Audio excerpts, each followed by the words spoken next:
Holy shit. We're fucking here, boys. Oh my god. We have Verlis with us this week. It is RMTS 103, 104. I fucking forgot already. 104? It's been fucking forever. 104. 102 and 103 were the ones we did Christmas time. What's crazy is it hasn't even been forever. I think it was like last Thursday or Wednesday we recorded, but you know. It's north of 100 now. We can just put a random 3-digit number and no one looks. It's okay. They weren't numbered before. I'm sure that if I just was lazy one week or you were lazy one week, they wouldn't even realize that the number was gone. Sometimes it has the hashtag before it. Sometimes it doesn't. Yeah, it's fine. Exactly. It's fine. It's all of the autism and retardation. Verlis, how the fuck have you been, bud? Bold move of you guys to bring me on now that your channel's like killing it. Killing it. I guess you just want to stomp that out right now by having me on. Killing it. I don't know what the fuck you're talking about, bud. Videos by you that you're like, oh, this didn't do anything, literally do better than our largest video ever. Mm-hmm. Yeah. So, I'm used to like bigger things and actually knowing the algorithm, but it seems like you guys are getting pickup beyond your subscriber count. I'm not getting that because of I have absolutely no idea where it's coming from. I threw to Ippo my one idea. Some of our best Verlis, I can turn fucking videos, man, are like 99% not subscribed viewers. Like, that's great. Ridiculous. We want that. We want the number to grow. Oh, absolutely. Actually, but I want the availability for me not to be going super, super crazy and everything's garbage and all that shit. Yeah, but then you bring me on straight to Blacklist. Easy. Nah. Blacklisting is releasing all the Andrew Tate videos and saying things like, the only part of me that stands for feminism is my dick because, reasons. Oh, god damn it. Yeah, if anyone's going to get us canceled, I enabled that. It's fucking Zach. Yeah. Exactly. I already fucked up TikTok. I fuck up everything. The only reason that we're still here is because, effort and time. Hopefully the audio is better. I uploaded a COD video with some pretty hateful shit talk in the chat earlier today, and you're like, yeah, that's too much. I was like, okay. Trim that 8 seconds off, Hey, it wasn't me. I was being very sportsmanlike in my behavior in that game. I'm going to just turn up my browser volume and see if that fucking helps. Still can hardly hear me, too, and Verlis. Yeah, I'm just going to turn up my browser volume. I think that's what it is. Mm-hmm. I pushed you guys to like 140%. It's not. Your levels are all fucked up, bro. Actually, on the mixer, it's right, which is why I'm thinking that it's the volume of the browser itself that it's recording off of. No idea. I'm garbage. I have no idea what the fuck I'm doing. Is it any good now? Is it better? Let us know. No, please. Because I can't even see the mixer for you guys talking. The fuck? The fuck is going on? I have no idea. Is it really a podcast if there's not scuffed moments like this, though? Exactly. I have no idea what I'm doing, obviously. There we go. Could be worse. There you go. That should be better. Holy fuck. I'm bad at my job. There we go. Yeah, good thing I have the audio recording separately, We're Producer. We're Gucci. Yeah, I'm bad. I have no idea. Producer. More like amateur deucer. It was recording the right fucking thing, too, which is the funnier part. I'm dog shit. We all know this. That's why everybody hates me. But you guys were bitching at my alarm earlier, telling me, oh, you have an alarm to make sure you go live? Yeah, that's exactly why it's set every night at 10 p.m. to make sure I go live. No, it's to make sure I eat because I'm a lazy retard who gets all ADHD'd up and forgets to eat for 3 days straight. Listen, I sucked back 2 slices of pizza immediately before sitting down, but I'm still not on your side of this. 10 p.m. is not a regular time to eat supper. My brother, you had dinner from last night at 2 in the afternoon. No, I made that today. I made a shitload of fucking dope Alfredo pasta, ate a huge plate, and passed out for like 5 hours in the middle of the day. Like, that's what you want. No shame here, bro. No shame. You had a pasta coma at 2 p.m. from last night. Yeah, you omitted something to the chat. You're defending 10 p.m. as a normal time to eat dinner. No, it is my remember to eat dinner thing. Yeah, but then you said, oh, that's a normal time or acceptable. Yeah. That's not acceptable. No, it is acceptable when I forget to remind myself by that point. Because normally when I eat, I won't eat breakfast when I first get up. So I'll eat breakfast around like noon, 1-ish. Then I'm not going to have lunch at fucking 2 o'clock. Why not? It's kind of shitty. So I have lunch around like 4 or 5 o'clock. and then I end up eating dinner around like 9, 10 o'clock. That's streamer schedule. That's all it is. As long as I eat, isn't that the most important part? You guys tell me that I'm too fucking skinny, and then you. It's the crack. It's the crack, man. You got to cut the crack out, and then you'll put on the pounds. Maybe. Nah. At least I don't hit women. Oh, are we just going to move into topics like that? Immediately. Whoa, yeah. Oh, that was just a jab at somebody else, but you know, we could always go into Dana White. Yeah, like Dana White isn't in that's not on the list here. Talk about Dana White. Yeah, Dana White, man. We didn't clear that with him first. No, the whole year. Holy fuck, man! It's been fucking forever, brother. Oh, I didn't realize he saw it. I just saw him comment. Nice, man. Yeah, that's fucking insane. God damn, he's been around for 12 months. He's fucking known you about as long as I have, really. Yeah. No, whatchamacallit? Myth came around, and then we kind of got in touch probably about like 2 months afterwards. Shit. Oh, I guess my vape is fucking dying. Fuck that. GG. Yeah. But, yeah, Dana White, I guess, slapped the shit out of his wife after her slapping him. Mm-hmm. And I've never seen anything more polarizing than that shit that happened with that NFL fucking cornerback this week. Yeah. Those are the two most polarizing things I've seen in a long-ass fucking time. Starting off 2023 strong. A lot of bad deaths already, man. Like, I hate to say it, but fucking Jeremiah Green, the original drummer of Modest Mouse, he's fucking dead. I'm very sad because I love them. Fucking Ken Block is dead. Died in a snowmobiling accident. That's fucking so sad. So nobody even had him on their under 50 on the death pool. Nobody won yet. Do I take the hot take and say it's refreshing to see a non-COVID death? Yeah, kind of. That's not a hot take. That's facts. Yeah. Man. It is. People are just starting to die of regular things again. Wow, it's amazing. Yeah, regular death. Let's go. It's kind of weird. Snowmobiling.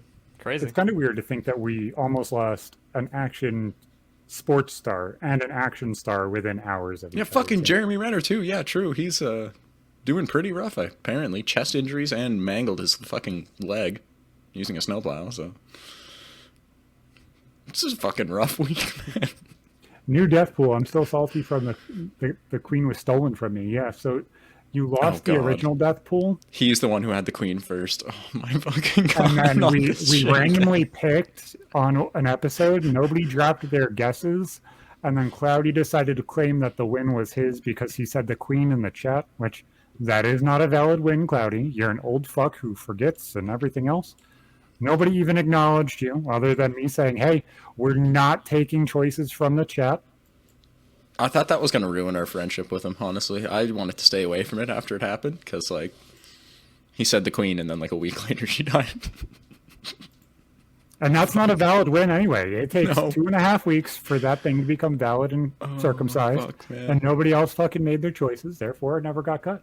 It's rough. It's rough. Man, these bets, like, I've seen a lot of bets go sour between our friend group. I don't know.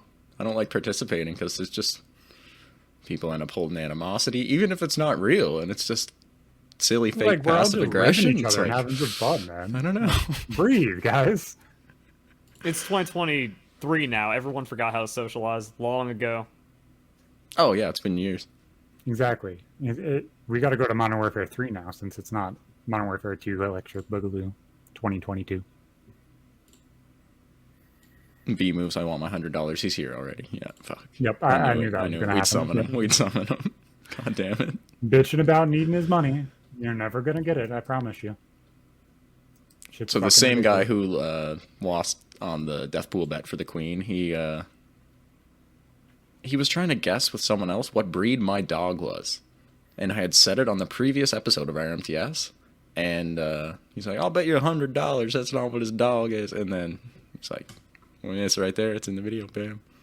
I fucking hop in Discord, and 2 seconds later, he's like, Ippo, what kind of dog do you have? Fucking Black Lab Bulldog mix. There you go. You owe me $100. And he... It was verified by a third party saying apparently that it was I wasn't there. I don't know. I didn't see them shake on it, spin on it, nothing, so... I don't know. I ain't saying shit. Yeah, who's betting $100 on trivia like that? I don't know. I don't fucking know. I don't know. Milk, that is Voldemort in this chat. We don't bring him up at all. other than snide jokes about him beating women. There is no part of that conversation that can happen other than that, though. Oh my god, I bet him and Dana White would have like a fucking sick ass time. Just go out, get drunk New Year's, just fucking beat the shit out of a bunch of women, blame it on the estrogen and testosterone. Fucking one of them has way too much estrogen and can't do anything with his life other than be somebody who sleeps in a basement and hits women. And the other one made a multi-billion-dollar company and is kind of one of the most important people in entertainment. It's kind of different. Still hits women, though. Still hits women, though. Only as a counter. Only as a counter, yeah. No, I'm just fucking... I don't think Dana White's a fucking, you know, chronic woman abuser or anything. I just... Oh, no, he's a big dude. I didn't see the slap beforehand. I just saw the the aftermath. He put in 190 more % than she did the first time. I'd imagine. And then he proceeded to hit her another 50 times afterwards. I just can't imagine. Like, even, yeah, he's probably drunk as shit, but, like, to be such a high-profile person and then do that in public, like, man, you gotta give absolutely zero fucks about pretty much anything at that point. That's insane. You were drunk as fuck, about to pass out. Destination, your mother's couch. Dude, is it true you screwed my mom? I always wondered how, like, angry and violent he actually was, because every time you see him, he's, like, so red in the face and just, like, screaming all the time. You know, I always seemed like he was just a violent human being, and this might prove it. Yeah, he's got that build. Well, I don't know That's about not even you the guys. build. I don't just immediately see someone that big and think that they're gonna just smack things to solve problems, but like every fuck. single person that I've seen with that build has the same quick to anger thing, and they all have impulse control problems. He's not I tall can't go either, much is he? far. No, they're all about in between 5'9", 5'10", and like 6'1". All of them. They all get really, really thick. They all get fucking angry, and they all have impulse problems. And then they like shave their head. He's actually like 5'10". He's not too short. He just looks like he's 5 foot fuck all because of how wide he is. Literally, it's all perspective. Yeah, exactly. Those proportions are just off. No, he's got a weird fucking setup, man. He really genuinely does. That body level just doesn't make sense in my opinion, but Mess with the Dana, you get the Pana. What the fuck? I didn't read it like that. I was like, wait. I was waiting for a UFC joke to come. Who is redder and angrier, Dana or Vince McMahon? Dana. Vince McMahon likes big sweaty men. Bet you never knew that. He screams better than Dana. He gets paid to scream. Dana doesn't get paid to scream. He pays people to scream at them. I wonder which one is worth more money. Because they essentially have the same exact character and they're the same exact person. Oh, it's got to be Dana White, 100%. Because I don't even know what the fuck that man is supposedly Vince worth. McMahon owns WWE, so that would be his entire conglomerate would be his. I just feel that WWE as a thing has probably been hemorrhaging money for the past like decade and a half, though, whereas UFC's just growing exponentially. I think to the point where you think it was. Like, it was over-exploded before with, like, Stone Cold and The Rock and Kurt Angle and all that shit. Now it kind of is back down to earth where it should be. But it's on Fox. Like, it's not like it's some shitty thing. Yeah. I still see people talk about it. I'm like, that's a thing? Okay. It's enough of a thing. Apparently Dana White's worth over $500 million. That's fucked. Yeah, he's definitely been at it a lot longer. But also Dana has less as an ownership of the UFC, too. So that would be where I was saying. It would all depend on how much Vince McMahon had to pay off those women. Oh my god, no, he's worth more than Dana White. Apparently 5 times as much as Dana White. $2.5 billion. That means billions. Yeah. No, he's fucking 2023, jacked. apparently 2.4 billion USD. Oh my god. Let's stop talking bad about him. Yeah. Holy shit, dude. I did not expect it to be that much. No, whatchamacallit? Wow. He just sold out completely of the WWE, I believe, when he got exposed for paying off a couple females for him fucking around with them. Mm-hmm. Oh my god, apparently his wife is worth like 1.6 billion as well. Yeah, Jesus his wife Christ. was one of the possible people that was one of Trump's running mates if he decided somebody that wasn't in politics. Really? What? Yes. I did not know that. That's so weird. I know it doesn't make any damn sense, but because of the like business connections that they've had in the past, she was one of the people that he was like, maybe. I don't know how true that is or how in depth that is, but I guess that was one of the people. Wow, that's insanity. I guess I was completely wrong. 5x wrong way. Wow. That's fucking insane. Holy shit. 5 on that. I'm still floored. Yeah. Should have bet 5. 2.5 billion. So, Verlis, you're going to die laughing. My baby decided to play her first video game this weekend and her second. You're going to be mad about her choice of what the second one is because she decided to play Legends Arceus as the second game, and then proceeded to play Pocket as her first game. That's more confounding than laughter for me. You didn't start her Gen 1? That's what you need to do. Show her how it was back in the day. I'm more upset at you for doing it wrong. Fuck, man.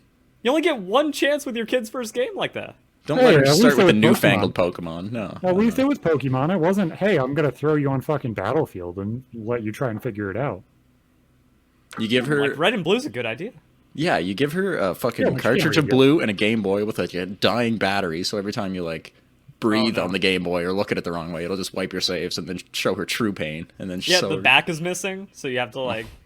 Can't tap it too hard. The batteries in. Oh, man. Just leave it to God. Like this one. You got no battery on it.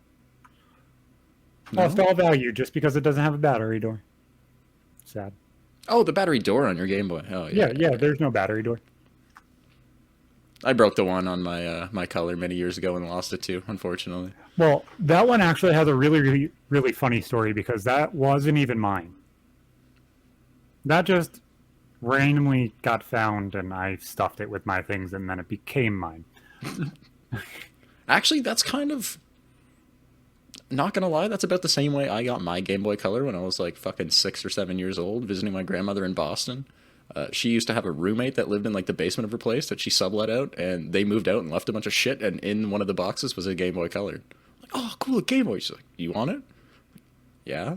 Like, okay, you can take it. They don't fucking live here anymore. I'm like, cool. Still have it.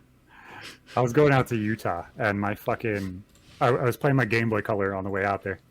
And I sat it down next to my bag to take a sip of my drink because the seats were fucking small. And I look down, my Game Boy is fucking gone. Obviously, it slid back. I look around, can't fucking find it. Game Boy taken. Had the same exact color fucking Game Boy Color. That is a Game Boy Pocket now. But same exact color as the Game Boy Color I had.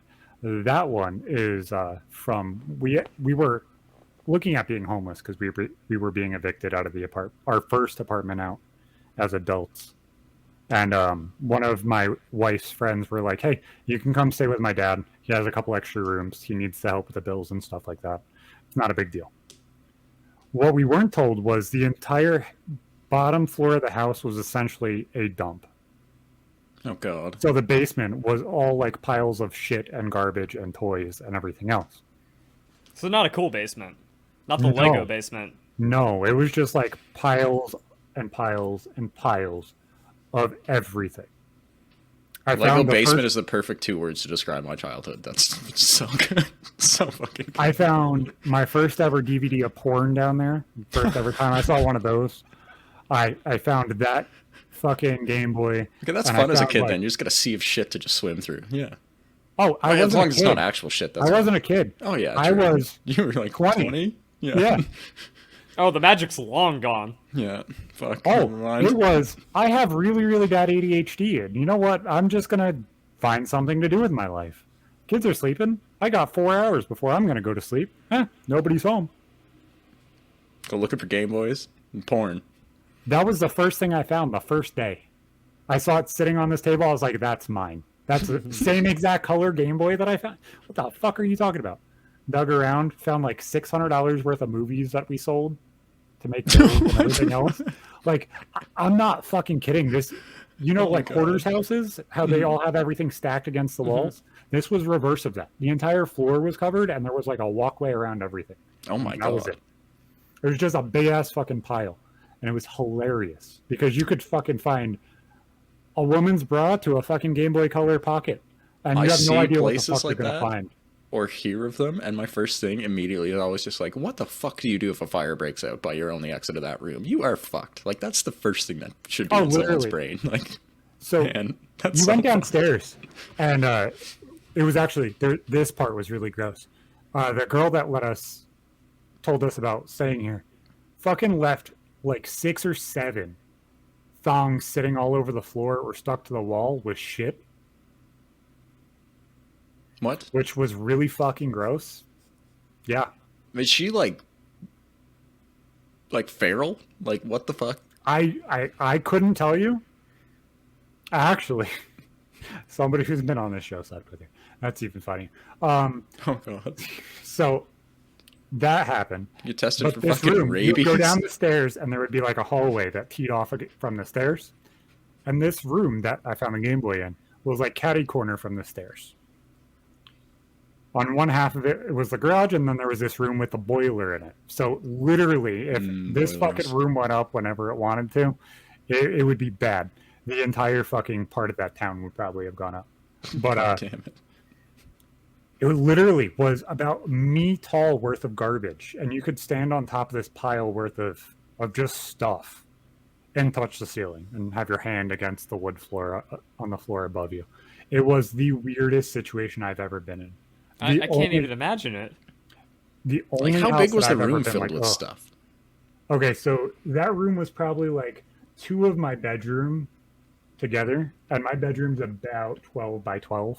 So Okay. a basement. Yeah. No, this was just 1/3 of the basement. Oh, God. 1/4 of the basement. Because there were actually rooms down there. It wasn't all fucking trash off fields. into finishing the basement, and then just left it like that. I just said, fuck. We're just not going to do this. Because I guess the mother died in a car accident with a state police officer or something. Oh, that's rough. I kind of feel bad for making fun of them now. No, but fuck's sake, Zach. No, like if you live like that for a year because there's a problem, then that's realistic. Things happen. You kind of have to move on at some point to fix things. If you stuff everything downstairs and just leave it there, at some point you're the reason that it didn't get done. Yeah, it's just a massive metaphor for stuffing away fucking trauma and yeah, exactly. Not cleaning out your brain. They cleaned out their closet to their basement and then left it there. And then proceeded to get millions of dollars from New York State and then fled the state. And you got a Game Boy at the end of it. And yeah, I got a Game honestly, Boy, I got a Game Boy Pocket. Everyone wins. Exactly. Except for the mom. Yeah, exactly. And the kids. Shit. No one, yeah. Ugh. Fuck. God damn. Bird was canceled for saying mom joke. Fuck. Oh, that was a good your mom joke. Yeah. Bless her soul. Oh. My mom like to didn't have a see soul. it coming. Good thing you don't have one. You can't sell your soul. I would have long ago if I had one. It's okay. So, boys, 28 minutes in. I want to give a shout out. There is a link in the fucking description to HelloFresh. They're giving away 22 free meals on top of, I think it's like 20% off plus free shipping. It's a cool fucking thing. I sat there and I looked at it, and I was offered, I think, 4 people's meals for 2 meals for like 1 week. And it was like $36. It's a pretty fucking nice deal. If you guys want to go check that out, the comment isn't the greatest. Not the comment. The code isn't the greatest because they wouldn't let me change it. But if you guys want to check that link out, look, #ad. Look at Stream Elements listening to me. That's just beautiful. Look at that. It's fucking beautiful. Almost professional. Exactly. I've mentioned it to you before, and like I've used HelloFresh. Last I checked, they don't even fucking have a courier that can deliver it to me here. I was so pissed. They tried to get me to sign back on. They're like, "Hey man, we'll give you like fucking like 3-4 free boxes. We see you haven't used us in like almost a year." And I'm like, "Fucking dope." Punch in my address. They're like, "We don't have any couriers to ship to your location." I'm like, "Well, you just should have fucking checked that first. God damn it, man." That was sad. I haven't checked recently though. That was probably like 5-6 months ago. So they might have something now. HelloFresh is a great way to learn how to cook. You don't have to be a absolute genius to sit there and make it. They tell you all of the detailed instructions, and you guys remember having the shit perfectly portioned is so nice. And honestly, I've never had an issue with like receiving shit that was like half spoiled. I know some people have before, but like I used them for like almost 2 years flat out, like 40, 50 some boxes, and well, it says HelloFresh, so not good. HelloRun. Yeah, I've had bad experiences with other fucking like meal prep delivery kind of services like that, but HelloFresh is always on point. Such a good selection of shit. So, Verlis, what do you think about this new Pokemon game and sell Ippo on playing it? All right, Pokemon Scarlet and Violet, Yes. one of the best Pokemon games. It's open world Pokemon. You can do the gyms in any order. You just get to play however you want. Find Pokemon in every nook and cranny. Get all your favorites. Level them up. You have freedom. You have freedom for the first time in a Pokemon game. It's so cool. I was kind of floored when Zach first explained to me when he started playing it that you can just go do the Elite Four, or go do all the gyms, or just go fuck off and try to fill your Pokedex and kind of sort of beat the game in one of the 3 ways like that, and that's kind of dope. You can do all 3 obviously in a playthrough, but also the stories are actually like really good. It's the first time I've really gotten into a Pokemon story for the first time in a while. See, I haven't played a Pokemon game since fucking Gen 4. Like, lost it after the DS for me, really. I just never... Like, a lot of the gym leaders in the older games are rather similar stereotypes if you look at them. Like, Brock and Surge are rather similar. They just kind of fold into each other. You look at Sabrina and Erica, yes, one's Japanese, but they become very, very similar characters unless you're watching the show. These were all kind of like one-off fucking characters. They had one-off jobs. They were completely individualized people, which was really, really interesting compared to what I've played in the past couple. Unfortunately, I didn't like the gym leaders too much, just like overall. It was last generation. Pokemon Sword and Shield had like the best gym leaders. Yeah, no, they all were super awesome. Were they like involved with the story more and shit too, or what? Yeah, but they also just had like killer personality and a lot better designs too. Oh, okay, and they all had like jobs as their stereotype, not necessarily just try and pigeonhole somebody into being a Japanese girl who sits on her knees and sits in a kimono and plays with grass. Mm-hmm. Because funny. With Pokemon Sword and Shield, like the entire thing was about the league, so it was like you get sponsors and everything for just being a gym leader. So like the entire region was like backing it, and they really like just rolled into that. Like you had to be a personality to be a gym leader, and that's actually kind of cool. Yeah, so like it actually really shone through. Nessa, the black girl that everyone sent for, she was also a beauty model. So there was like that dynamic where she's like, I want to just be a beauty model, but I'm also really good at Pokemon battling. That's neat that they actually kind of gave them like legit aspirations and careers and better stories, though. Because before that, like you would hear like 1 or 2 NPCs. The fire gym leader's like this washed up old dude who's trying to like rekindle the spark from his youth. Oh, that's actually beautiful. All of them are beautiful. Nice. I could just kind of go through all of them because one of the towns, actually 2 of the towns, have version exclusive gym leaders, so those interactions change. And one of those towns, it's a mother and a son. So in one version, it's the mother, and the other one's the son. And they have like a really cool dynamic there. Like, oh yeah, I won, so I became gym leader. And do they mention the other one in like, either game kind of thing? It's just like, oh, my mom's gone right now. I think they mention in either game. Like, you find out. Okay, cool. I've always loved those tiny little changes they do in the same generation between games. That shit's cool. I loved it. And there was also trading cards. Like, you beat them, they're like, here's my trading card, and it has like their bio on the back. A lot of attention detail last generation. Oh, that's cool. That was last game. This one was just all open world. Do whatever, and the rest kind of didn't matter. I wish they exaggerated the whole past and future thing just slightly more. Might be DLC. That's what I'm thinking too, but I would have expected, like, what I expected from this game was the professor ends up becoming the bad guy, which doesn't really happen. You don't get that payoff that you kind of expected, and I saw that was a normal fan theory, so that's just not a one-off thing that I thought of. That's like too predictable and cliche. But it's also the thing that everybody kind of wanted since Oak. Everybody wanted in Pokemon Red to fight Oak. But that's never happened in Pokemon, right? Yeah. In any of the game stories, at least. Yeah. Fuck. Not that I know of, because I said I didn't play Gen 5, 6, doesn't really 7. happen. No. Nah. But it's still one of those things where, like, even if it did happen for the first time, be like, really? We're doing this now? I wish they did a third of the decks as Mons that were like the the Paradox Old Mons evolution lines, not just the end of the evolution line, and then Future, the entire evolution line, and then have a third New Mons. Is what I would have done, but that's just me. That might have been too much work, though. They got too weird with it. Like, they retyped a lot of shit. They have, like, the giant Pokemon and stuff, too, man. Like, there's a lot going on with the design for just the fucking Mons themselves. Like, I watched a lot of your playthroughs, Zach. Like, it's a cool game, but I don't know. Oh, yeah, like, I can understand where... Like, my biggest problem is I try to cater more to the older audiences, or I'm not this pandering, Zoomer, G-rated guy that just wants the children to watch my content, and I'll do anything. I love everything, and I don't like what you don't like. You'll talk about the stories and how it relates to the older shit, and that's... Yeah. Bring up the nostalgia, because that's what's going to get most people on board. And I'm just trying to do this old school thing where it's like, the games are cool, everything's cool, Pokemon's aight sometimes, but, you know, can be critical of it. And, like, those people that I'd relate to, they just don't play Pokemon more. They just go, like, yeah, my last one was Generation 4.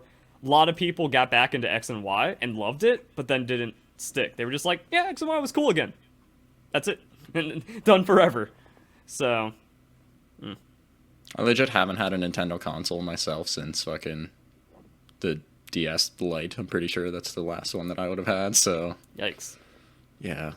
Switch is not appealing to me. I don't know. The Switch is like the best Nintendo console next to the GameCube. If I were to get a handheld at this point, it would have to be a Steam Deck, and I just... There's no games I'd rather be playing on a handheld than on a PC, honestly. It sucks. There used to be so much more cool handhelds, though. I mean, you got a shitload of Windows and, like, Android devices out there nowadays, but it's just like the market's just flush with so many weird Chinese clones of fucking everything that... It is really weird when I sat there and I saw the Xperia Play, which was the thing that came out after the Vita and all that shit happened. So it would have been fighting with the DS Lites at that point, I think, timeline-wise. But that was after the PSP and the PS Vita. And that phone really fucking interested me. I was like, ooh, I like this idea. You could just have a controller whenever the fuck you wanted. And Same, considered it, never bought one. I didn't like fucking Windows phones. I didn't like Android phones all that much. I loved the Windows Phone OS was beautiful. I miss it. I had a Nokia Lumia of some sort. I liked the way tiles looked. It was so nice.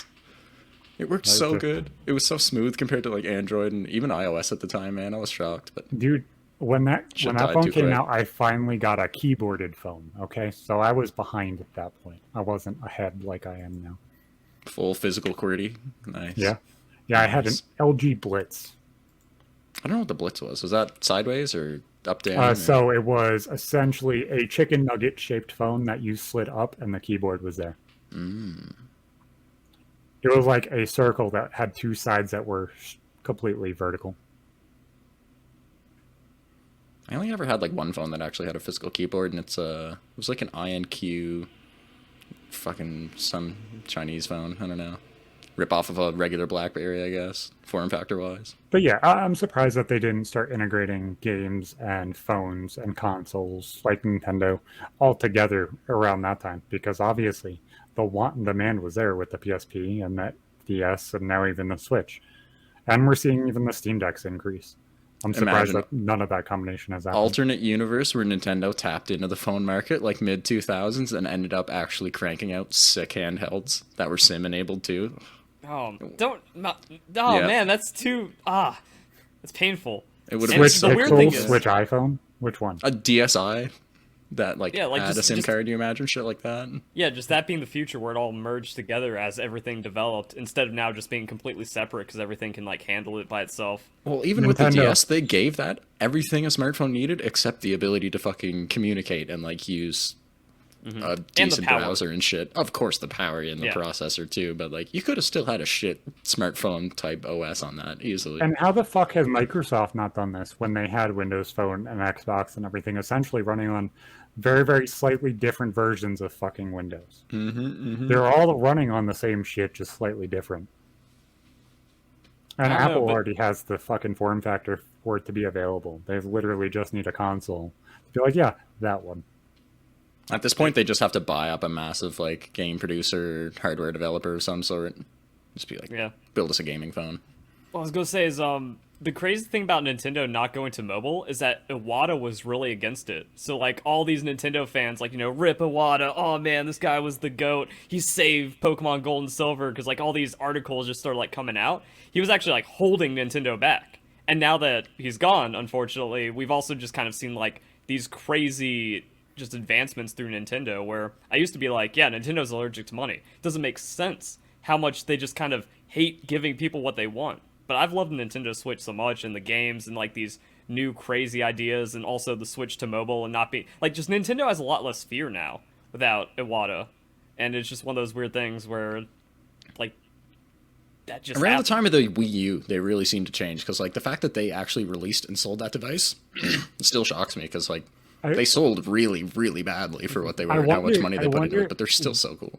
I wonder where Nintendo would be if they released the Wii U as essentially a new controller for the Wii and never released the Wii U as a console.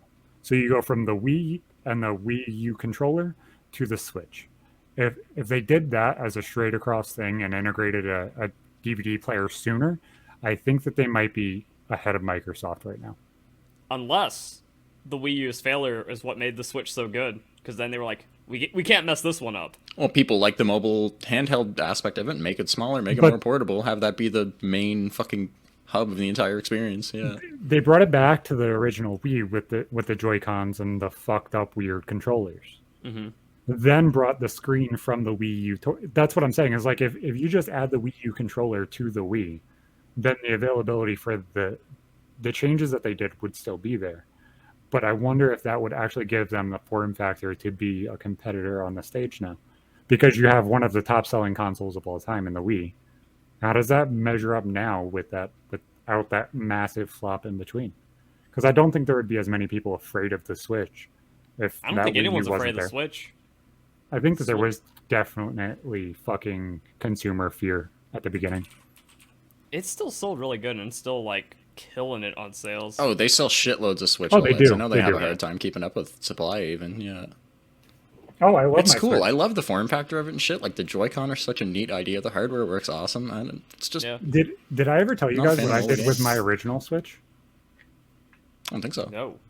So I bought a Switch probably like 2 or 3 months after release. Oh, let me take a guess here. You sold it to someone that wanted to homebrew it for like twice the money. Nope. that would actually be a better story. This is just as intelligent, but I had to pay $30. You click the Joy-Con to each other, and they're still stuck like that today. No. So the Switch essentially was my kids, so that way they would leave my PlayStation alone. I allowed them to have the first one, essentially. I got myself Zelda. I played through Zelda, I think, twice now. And other than that, it was theirs. I allowed them to play their games and enjoy themselves, whether it was Fortnite, whatever. And they ended up breaking the fucking USB-C port in the bottom. And the fucking dock itself. From playing with it or playing with it while it was charging and fucking with the cord and everything else. I was like, this thing's fucked. So I went to GameStop, put it back in the box because I'm an intelligent motherfucker who keeps fucking game console boxes. Put it back in the box exactly the way that it was presented when I fucking bought it. Said, hey, I want to return this and sell this Switch to you guys. It's essentially like new in box. Just wanted to know how much you guys would give me for it. Took out the SD card, completely wiped the entire system. They gave me $30 under retail. I walked out, handed my wife the money, said, go in, go grab this specific Switch, grab this, and grab this. Walked in. Then I told her, I said, sign up for the Pro Rewards as well. You'll get a 30% off coupon, and then you get the games and the controller for free, essentially. So we got a fucking brand new Switch console, a set of Joy-Cons, and like a game for free with the percentage off of what the Switch came. It was one of the greatest deals ever. I'm so mad that they closed that loophole. Not that it matters anymore because I play on fucking PC now for fucking everything. But you could bring PS4 controllers, pay them $10, and they would exchange an old PS4 controller for a new one. Oh, really? What? Because the used controllers you could still sell for $55. Well, the parts inside them are dirt fucking cheap. That's all that needs to be replaced, or analogs and shit usually. So what you're saying is the poverty line people like that are the reason why GME went to the moon. Yes. White trash Andrew Tate is the reason GME and all you diamond hand motherfuckers went to the moon. Yes, Myth, you have me to thank for all of your millions, not your grandpa. But yes, that's exactly what I was saying is like that fucking weird little shit like that. Little glitches that don't make any fucking sense are so fucking nice. Crashed the stock price, people started shorting it, and it's all because of you. Exactly. Okay, so speaking of GME, I was actually in on it, but because I got a little too greedy, I missed the boat pretty hard. So like it spiked in January, and then in February it went back down to like $40, and I loaded up on that. And then like March or April it went back to like 300, and then like slammed down to 200. I think I put in 40K, and at one point my account was at 350K. Christ and I said, almighty. nah. No fucking way. Yeah. We were just talking about fucking Lost Porn literally the other fucking day. Well, okay. Well then, so what happened was like, and then like I eventually just kind of eroded the rest of the value because it was like 40K, 300K, 80K, 20K, 0. Because I was doing options and it just kind of like eroded out. Yeah. You did the same exact fucking thing I did. So I put in 500. So I was less than you. It was probably about same exact minus a lot of money. No, same exact fucking like thought process. I saw fucking GME go up. I was like, we're getting on this. I did all of the background information. I went through all of the cryptos, went through all of the breakdown information, and tried to figure out exactly what the fuck was going on. Due diligence on Reddit. Right before I invested everything, I said I put my money specifically here. I knew Robinhood wasn't the greatest fucking thing, but I was like, this is where I'm going to do it because I can actively do it from my phone. I don't have to log into a computer. I could do this from my bed if I have to, which was beneficial with dealing with neck surgery and everything else. Put on $500. Rode that $500 all the way up to fucking, what was it? 9.8K. In between flipping Doge back into GME yeah, 20x at that time sounds about right. Doge into fucking AMC, running AMC as an option to go up, and then AMC fucking crashing. I called the crash properly at the right time, and then I called the wrong fucking option at the wrong time. Fuck. I called 1 day wrong because nobody bought my option right before everything closed. God damn it. If you fucking damn it. Yeah. I was up this one day because I wrote it up to that point, and that's what I invested. I invested 75% in AMC to go up, and I invested like 8 fucking K on this one bid. And it was to go up by like 10%. So it was like a $30 or $40 increase, which wasn't crazy at the time because it was doing it almost every single fucking day. Oh, that was a daily thing for GME back then and AMC. Oh, it was AMC. The day before it went from, I believe it was 67 to 212 or something like that. It was like a crazy fucking jump. I don't think AMC ever hit 212. It was stupid. It was the highest day that it had. I think it was like the 30 to 80 on AMC or something. That might have been what it is. I'm messing up the numbers because the time's fucking It all definitely... It blends together. Yeah. Yeah, and then we have COVID brain fog from all that time. Yeah, exactly. That all melts together. So as it fucking jumped like that, I was like, I'm hitting this tomorrow. I know it's going to do the same exact thing. It's gone up every other day this fucking week. I'm going to call it to do the same thing. That's 75% of what I had. Lost it. Because it wouldn't let me sell the same day because it's like, you're now a day trader. You sold 3 times this week. Yep, pattern day trading will fuck you. Suck a dick. Suck a fucking dick. Also, sometimes like the options are, I think, sell only instead of buy only. And that's like an hour before close. So if you hold on like for the very last minute, you can get fucked by that.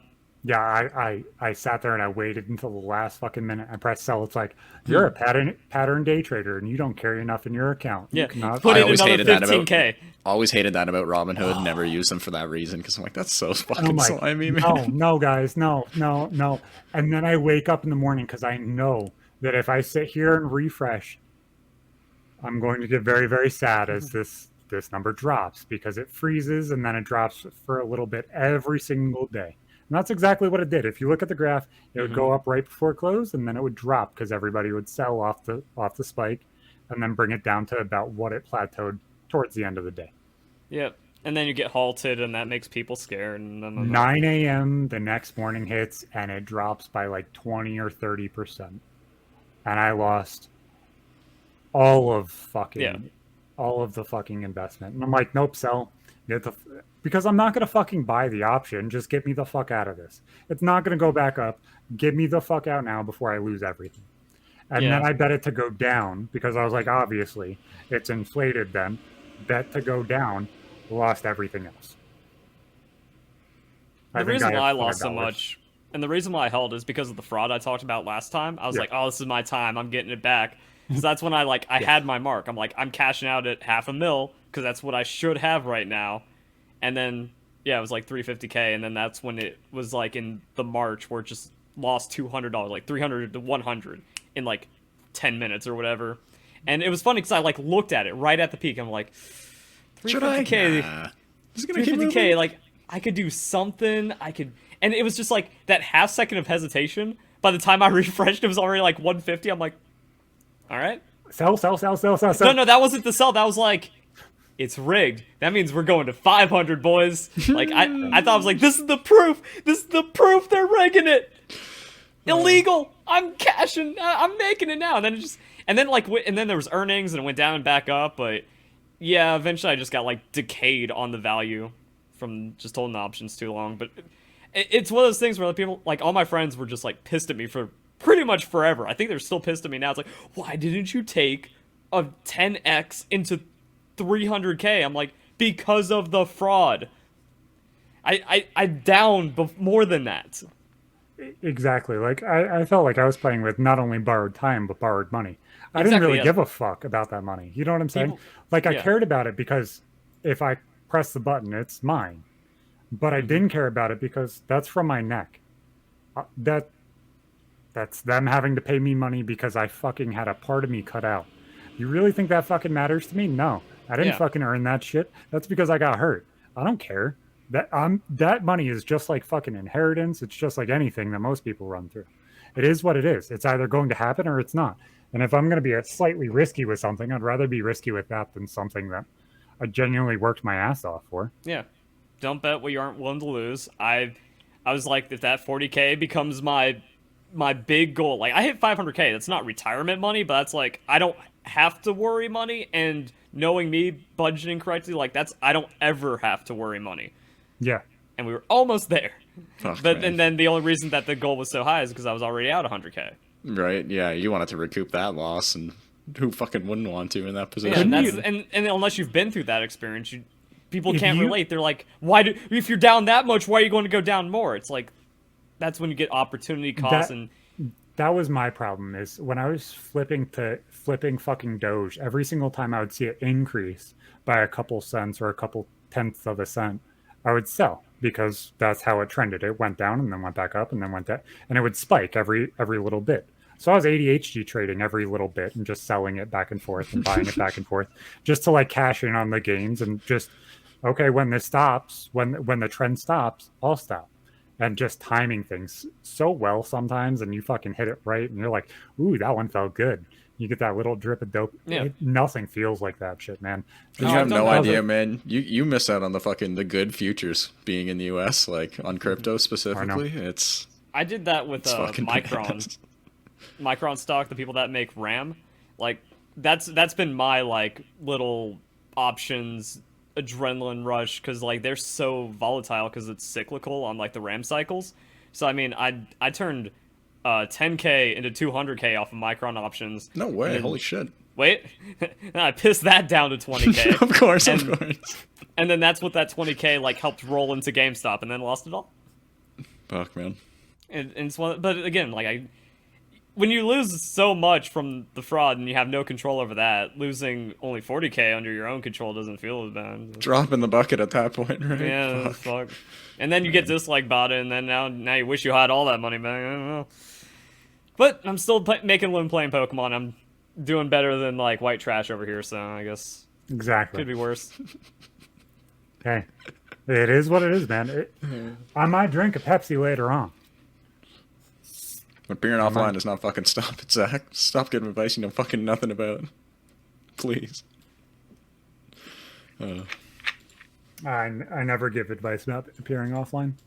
I'm surprised no one's chiming up in the chat to either contribute to the crypto and stock talk or shoot it down. I'm happy and disappointed in you guys right now. One of them's here. Oh, both of them are here. I think there's somewhere you just get so many chips on your shoulder it stops mattering. It's weird because I had to describe that to somebody who didn't understand it the other day, and I was talking in between two people that know so much fucking more than I do, and Cloudy, who had kind of like the base knowledge of what he's been told online. So I was sitting there transferring like the information that I knew and what they were saying, and I missed this. What he could understand and like what he could feel as like a person that never experienced that. So I was like, so I want you to understand that this was like hitting roulette on the specific number that you called when you wanted to call it, every single time you wanted to call it, at will. And you thought that you knew exactly what number was coming back the next time. And you're going to keep hitting it, and you're going to keep hitting it, and you're going to keep hitting it. And then you don't. And you don't know when that don't is coming, but it's coming. And the second it does, you think, oh, fuck, I missed 1 out of 1,000. I can hit it again. What's 1,001 out of 1? It's truly fucked. You begin to lull yourself into the false belief that you can see the future and predict where numbers are going to go, but you really can't. See, this is what we call like gambling addiction. See. That's why I explained it to him with poker and roulette. And he's like, but that doesn't make any sense. If you have this and you have it right in front of you, take it out. It's like, but I did it already. Mm-hmm. If I did it already, I could do it again. If so when I lose one more hit from life-changing money, the brain is not wired for that. Yeah, no. Fuck no. Not at all. That's slowly and steadily increasing it over and over and over and over again. Every single time I do it, it works. You're not going to say, hey, I'm not going to hit again. I'm sorry. You're not stronger than 99% of people. You might call it wrong, and then you might quit. But you're not strong enough to say, hey, I'm never going to quit. I'm never going to hit this when you're doing it right to begin with. Yeah, trading, I've always tried to be pretty, conservative, level-headed, trying to fucking pull out early while I'm ahead, but, like, doesn't always work, man. Fucking Sheeb, the perfect example. I fucking sold all the Sheeb that I had to make, like, almost $2,000 in, like, early 2021. Had I held that all, it would have been like 300. No, I made money. I don't really care. But I try not to think about the opportunities I miss because, like, again, going back to the fraud. Yeah. If I had that money and I just wouldn't like, I could put 10K in Doge. You easily could have done the same thing. Like fucking Like 10K in Doge in like 2018 or early, like mid 2019. That's a mil. Done. I'm done. I'm clocked out. And the fucky thing is, like, I remember seeing back when Doge first came out, like, Bitcoin was soft blowing up to, like, $500. There was a Minecraft server plugin that mined Doge for you while you ran your Minecraft server. No fucking way. What? Yeah, and I was like, wait, what if you were just running that? And I had Minecraft server sponsorships. The best. I had, like, an MC Pro hosting, like, just the free Minecraft server they gave to me because I did a couple just, Minecraft. Like, send them that plug and be like, hey, install this. I could have just been running that since 2015. Fuck, man. And who knows how well that could have done. But I was just too lazy. I was just like, that's stupid. I could have had a Mega Doge. Oh, well. I'm trying to look to see what my first Doge. Yeah, I don't beat myself up over the losses. Because it was. I can't. It's too easy. You can't. I wouldn't be here. I would be gone.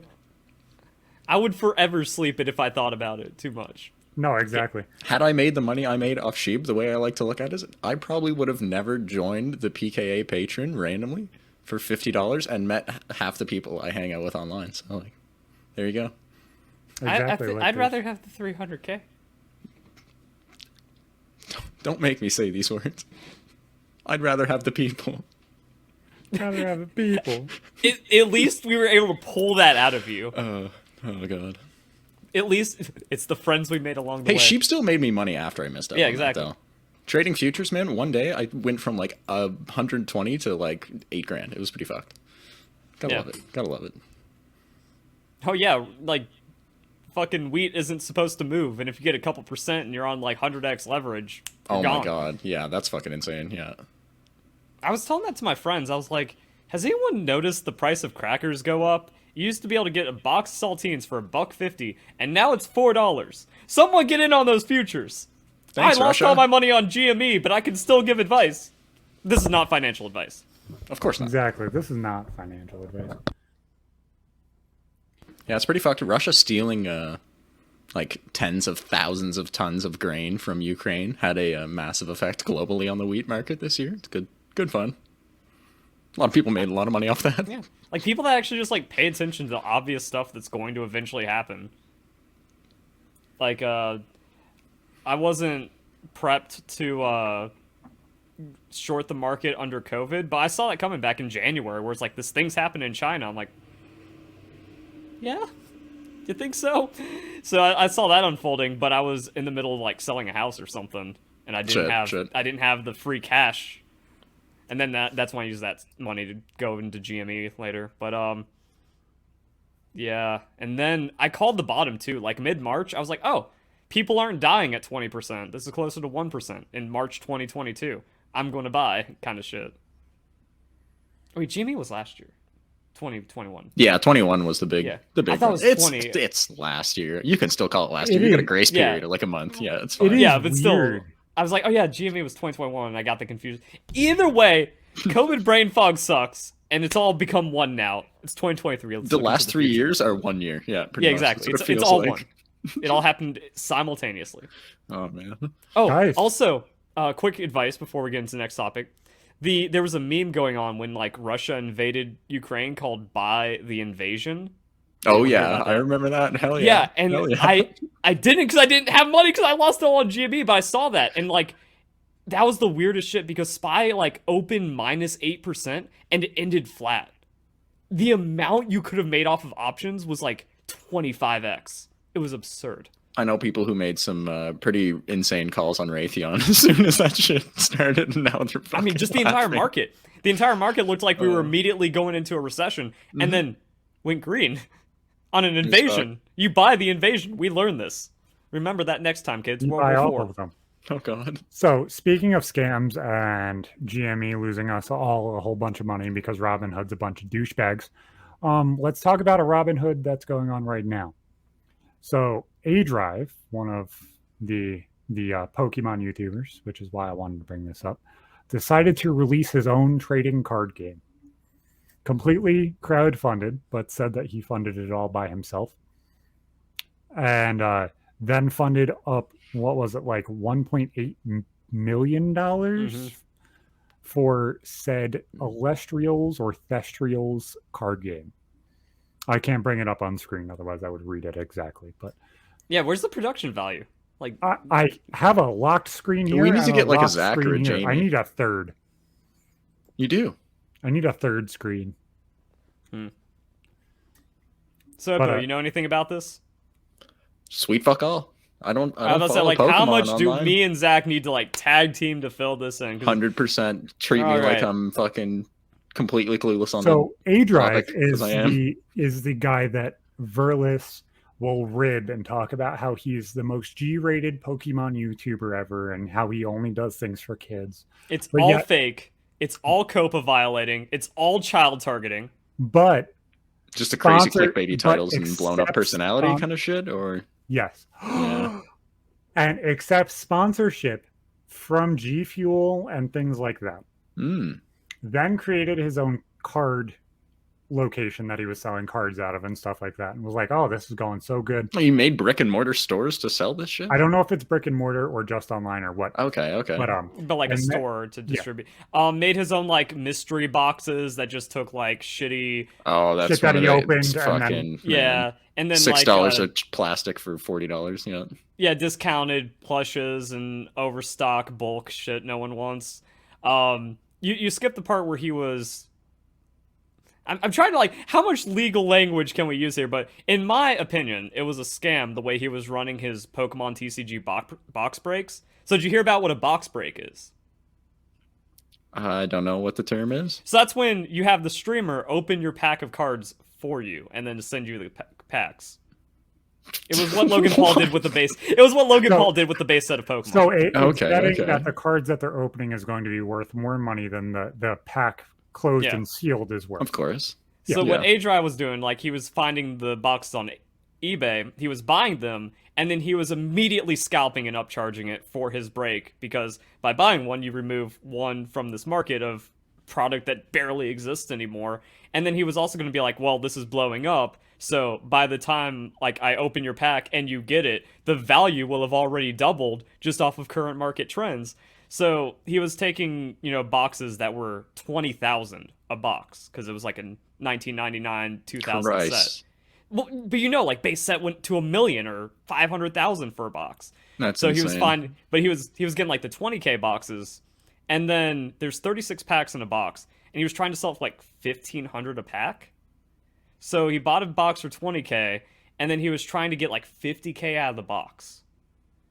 And I'm just like, that's so greediest, slimy, scalpiest, slimiest scumbag of shit. But it's also, and it's not like they were auctioned; they were just sold at that set price, right? Yeah. And then but that was just kind of the speculatory market. If I remember correctly, and not just aDrive specifically saying this, but a lot of the boxes were not opened on screen.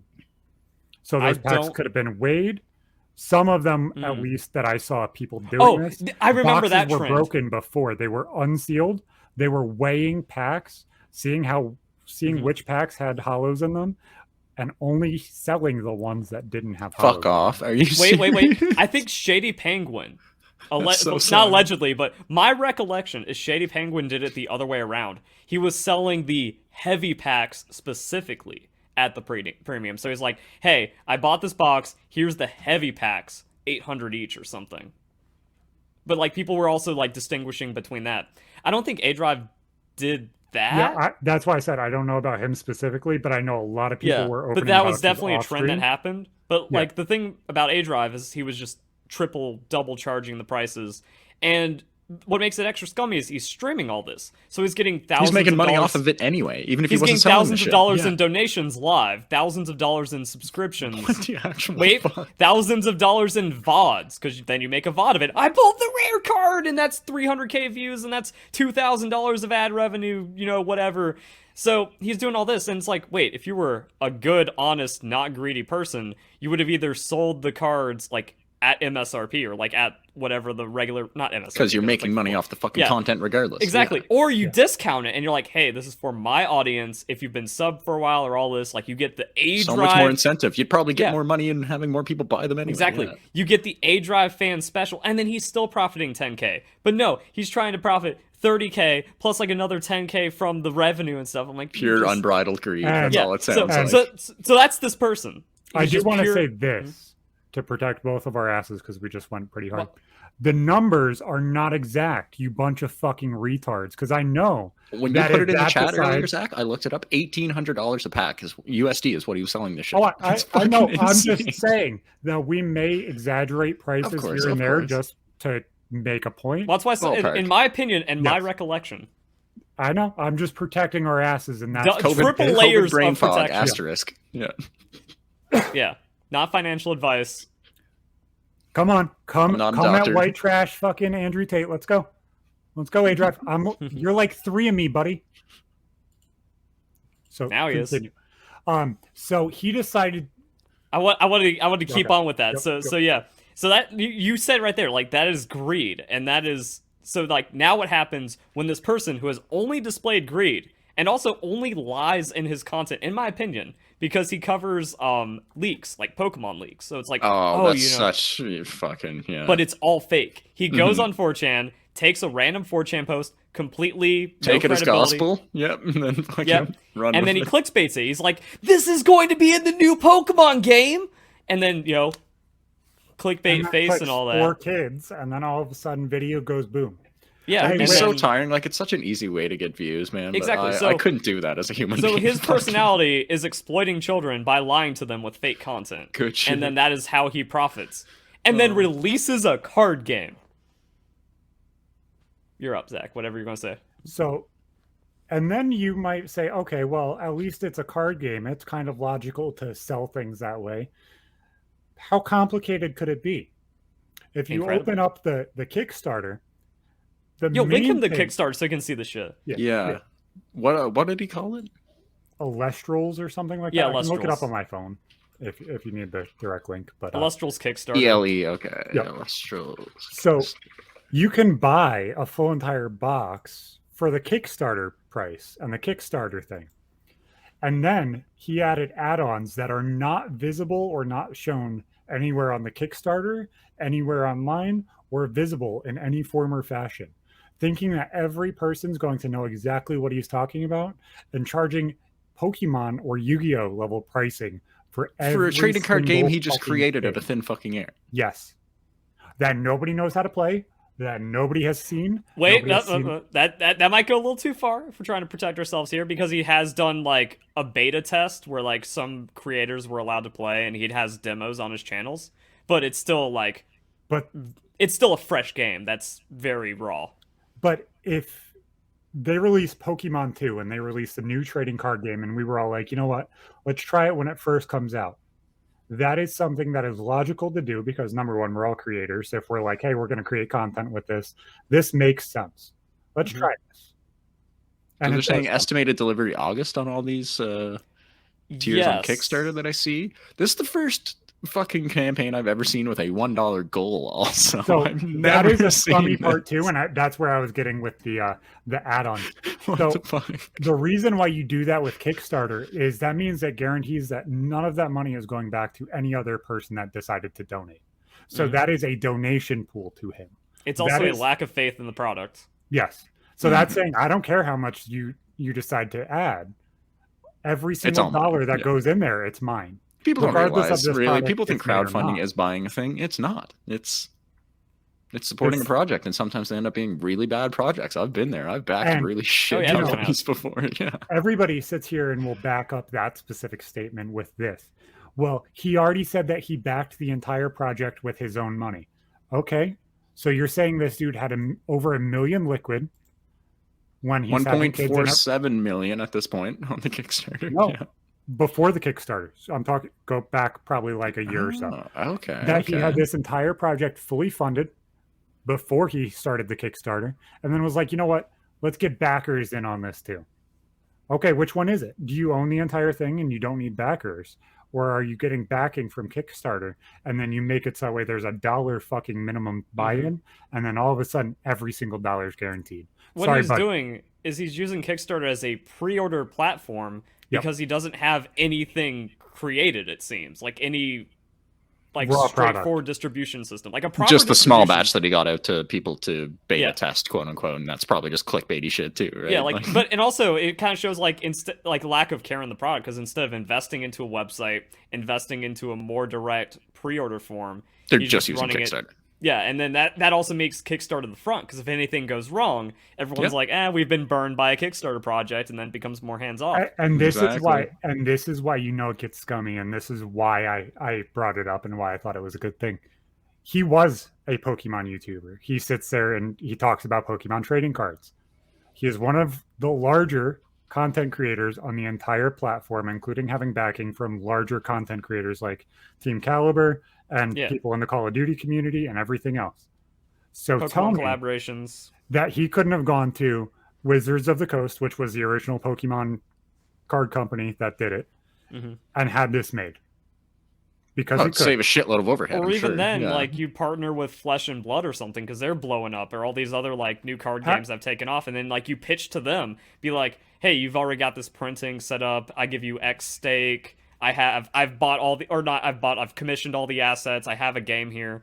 So I mean, like you can grow it that way, but then it sounds like this very greedy individual would lose out on his few extra pennies somewhere along the line. He wanted 180% of everything because he's getting donations for things that haven't been shown. So I will say this is very weird. Of that almost $1.5 million pledge so far, that's only between 7,500 backers. The average fucking price that someone has backed is almost 200 USD, which is because fucking ridiculous. One box is $100. Yep, 36 packs for $100. So that's another thing, like That also shows that this game is doomed to fail because it's all investment. It's all speculation. People want to buy into this and have a base set Pokemon box that goes up 5x in value. There's no actual players. No one cares about playing this game that no one's played yet, or very few people have played yet. Dumb question. Since we went from investing to scams, now this might change things up a little bit. Because I think we're beating a dead horse. I think everybody knows this is a scam. Would you rather invest in Elestrals and flip the 100 times possibility of aDrive TK on YouTube, or invest in a Trump NFT? Oh, a Trump NFT. Trump NFT. Yep. Personally, 100% over this. I would rather buy 100 Trump NFTs and go have dinner with the motherfucker, because I think that idea sounds fucking fantastic. I would rather, I don't know. I'm kind of 50-50. Like, I don't want to buy a Trump NFT. Most NFTs that are like weird digital art like that, I don't see the point in them. You have to buy one. You can make money, yes, but it's ridiculous. I would buy a $100 box of Elestrals cards and sit on it until everyone forgets about it, then make a YouTube video 10 years from now burning the box or some shit. Sealed. I don't know. That just seems like a double waste of money. Exactly. At least with the Trump thing, like if he gets reelected in 2024, like your investment has value longer than a year, unlike Elestrals. This is ridiculous. I can't believe I haven't heard of this. So when did have you scrolled down too? Like what got me is if you get to like one of the lower things where it has like all the sticker prices on it, it looks like a Toys R Us ad. It looks like a Christmas catalog that is targeting children. And it's one of those things where you go, mommy, and you just point to whatever tier your Christmas budget is allowed for. Because another scummy thing about this, or something I consider scummy, is that the Kickstarter ran through November. So that's when you can just kind of have all these Christmas pre-orders. Yeah, that's pretty easy. Yeah, and it's one of those things, like, I can see how calculated and refined and greedy all of this stuff is, but the average fan isn't, especially a child, but also just someone that actually thinks aDrive is a good person, because these parasocial relationships you get from creators is also really fucked right now. But when it comes to this, like, everything about it is slimy. The $1, the marketing, the Christmas catalog, releasing it around December, even though the product isn't going to ship until August, and there's no guarantee on apparently that. Yeah, that's never guaranteed, just an estimated date. And if you look at all of the art style and everything else, it's like Magic and Hearthstone and this game that I used to play called Urban Rivals had a fucking baby, and that's what it is. It literally rips off every single fucking card game available, and then they're like, yeah, you know what? This will clear fucking cease and desist. This will clear fucking... It literally just skates the line to where they don't get in trouble. Mm-hmm. They look like Magic cards, but with a Pokemon-like creature on them. That's the best way I could describe them. Yeah. It's honestly, it's fucking weird. Mm-hmm. We have people getting thrown in jail and arrested. If you pledge them 10 grand, you get to create a card? I didn't see this. What? 2 people have taken them up on that, apparently. Wow. Yeah. Also, wait, before we get in that, going back to the add-ons. So yeah, like, make a pledge, just don't commit to it. And then when you get to the next page, then it has all the add-ons, which is like 3 times the amount of products that isn't shown on the main page. So that's when you start getting into the mats, the sleeves, the extra starter decks, like the blister packs. None of it shown. I'm scrolling down. This just keeps going. Yeah, there's so much fucking shit on here. That's not even it. You have to go to the next page to see 3 times more product that is being advertised. That you can't see. None of it's been seen by the light of day. Yeah, but also those things are like, oh, if you pledge this $500 tier, you get all these things, but they don't exist in any other tiers except as separate add-ons that are like $5 each for a blister pack. And like you said, it's all done through Kickstarter, because they have their own website up now, just Elestrals.com. Shop button takes you straight back to the fucking campaign. No fucking way. Yeah. Oh, yeah. It doesn't even say Kickstarter. It's just a shop link that takes you to Kickstarter. Oh, man. And another thing, this isn't going to fail. People are going to play this, man. We'll all be playing this for the rest of our lives, I'm sure. But that's sarcastic. Also another thing, all the Kickstarter cards are going to have a special stamp that shows that it was a Kickstarter product. Ooh, really? You mean like the pre-release Gyarados from Team Rocket set? Yes. That sells for so much more money than everything else? Yes. So they're trying even harder to wring that little bit of like false exclusivity out of them. Average. What the actual fuck? Because I guarantee. This is disgusting. This is where it gets bad. 2 card games from Dragon Ball Z have failed in the past 5 years. There's been like numerous little fucking card games that have not had the backing or namesake of Dragon Ball Z that I've also failed. This is going to have $3-4 million of backing if we take aDrive at his word for saying that he backed it. And this is going to fail too. Oh yeah, heard. That's insane. It's going to fail for the consumer because it was all fronted through Kickstarter. Oh yeah, they'll be like fucking 6 cents a piece. Are we saying that aDrive is a liar? He never fronted any of the money and never built anything before. I think it's one of those things where, like, when he's saying he did that, that means he technically made this product and he paid artists to make it and he paid people to play test and get beta products, and like I think he has real cards right now. So like print runs, he's paid for the startup. But then it's being subsidized by people pre-ordering through Kickstarter now at whatever inflated prices. Exactly. Like the Kickstarter goes back and kicks him back the money to cover his costs and everything. Exactly. Yes, aDrive has funded this, but he hasn't funded $1.5 million in product. That's because this is a pre-order bracket through Kickstarter. It's like if I was going to make that mod of COD 4 Modern Warfare 2 and make a DMZ mode of the original games and make my own map and use the entire base and kind of build it. I would then use the money and everything else coming in to fund the game to pay myself because I'm giving my time. Mm-hmm. But that's being genuine and saying it that way. He's saying, oh, I funded this game. No, you didn't fund the game. Your time funded the game. If your money funded the game, then you wouldn't be looking on Kickstarter to refund yourself the money. If you're Patreon funded or fan funded, then it should have been fan funded from day one. You want to do this in a way that gave like no risk. Yeah, exactly. Maybe that's all he's doing. Maybe he's just trying to get out what he put into it and then some. He wants to make an investment. Oh, it fell on its face. Sorry, guys. Yeah, exactly. Yeah, it's an investment without risk because he's greedy. God damn it. He's going to do everything else every other YouTube gamer did. He's going to rug pull people just like Ice did, just like so many other fucking crypto people did. Oh, invest in this, send me money in this, and he's going to rug pull them.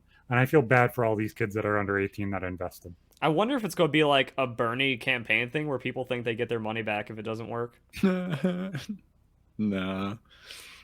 Sorry, folks, that's Kickstarter. Yeah, it's going to be a lawsuit against Kickstarter. I'm telling you this now. I wonder what happens. Like, August, printing delays. Guess what? We're in supply chain shortages and a recession is coming. Yeah. No one cares about these cards. We're not going to print and send until November. Put in your extra long pre-orders now, and then the wait, November though. That means we're getting Christmas, so there's going to be shipping delays naturally. Before you know it, it's January 2024 before the first wave gets their shipment of 7,500 people. You're wave 4, buddy. You're not getting that shit till March. And that shit's already gone down to pennies for every and you're trying to think like, oh man, I need to flip this, I need to get it, and then people like open in packs. There's quality control issues. The game never took off because it's all investors. Bad reviews come in. Since it was late, something went wrong. Like consumer confidence is done. So now it's not even worth the paper it's printed on, and your product hasn't even arrived. Meanwhile, I can't even feel bad. We're doing podcasts like this. I made out a warning video like 2 days before the Kickstarter. If you didn't cancel, I have no sympathy for you. You made a warning video before he started the Kickstarter? Meanwhile, and this will bring it all together. Meanwhile, the entire thing looks like my grandma decided to do scrapbooking and made a Pokemon card for a scrapbook page and just slapped a sticker where the Pokemon will go.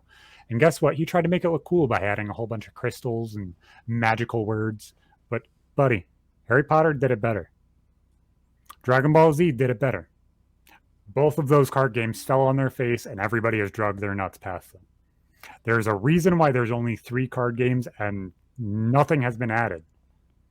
Isn't that weird that we continually get Yu-Gi-Oh cards, Magic cards, and Pokemon cards? And playing cards. Those are the only card games. No, like I said, Flesh and Blood's kind of killing it. Yeah. I've never heard of this. What is it? Yeah, I've never heard of that either. But like, it's just a new card game. Okay. It's just gotten picked up to where like a lot of people are playing it. It was a Kickstarter. People thought it was going to be a cool concept, and like it's actually being used in game stores, and it's kind of gaining momentum. It's not as big as those main ones, but it's not like dead. I think Force of Will is another one, and a few other card games are actually like profiting. There was a couple of those that were like, I don't want to say board games like Cards Against Humanity, but it was kind of like the similar thing where it was like a trading card game, but also like a card game that you played differently, like Cards Against Humanity and stuff like that, where it kind of like flowed differently. There's a couple of those that kind of have done things too, but like trying to come into a space where there's heads of the space and you expect to take percentage off of them, you're not fucking Logan Paul, buddy. You do not have KSI backing you. You are not going to take 15% off Pokemon. You're just not. Here's your problem. You said buddy, like you're trying to address him with this. He knows what he's doing, in my opinion. I know. Oh, of course, yeah. It's like we're not getting 100%. Through to him, and we're not getting through to his. There's a reason they're only sold through Kickstarter. Like, there's a reason why it's a $1. You know, I've seen a lot of things get turned in for fraudulent things. I've seen a lot of claims come up.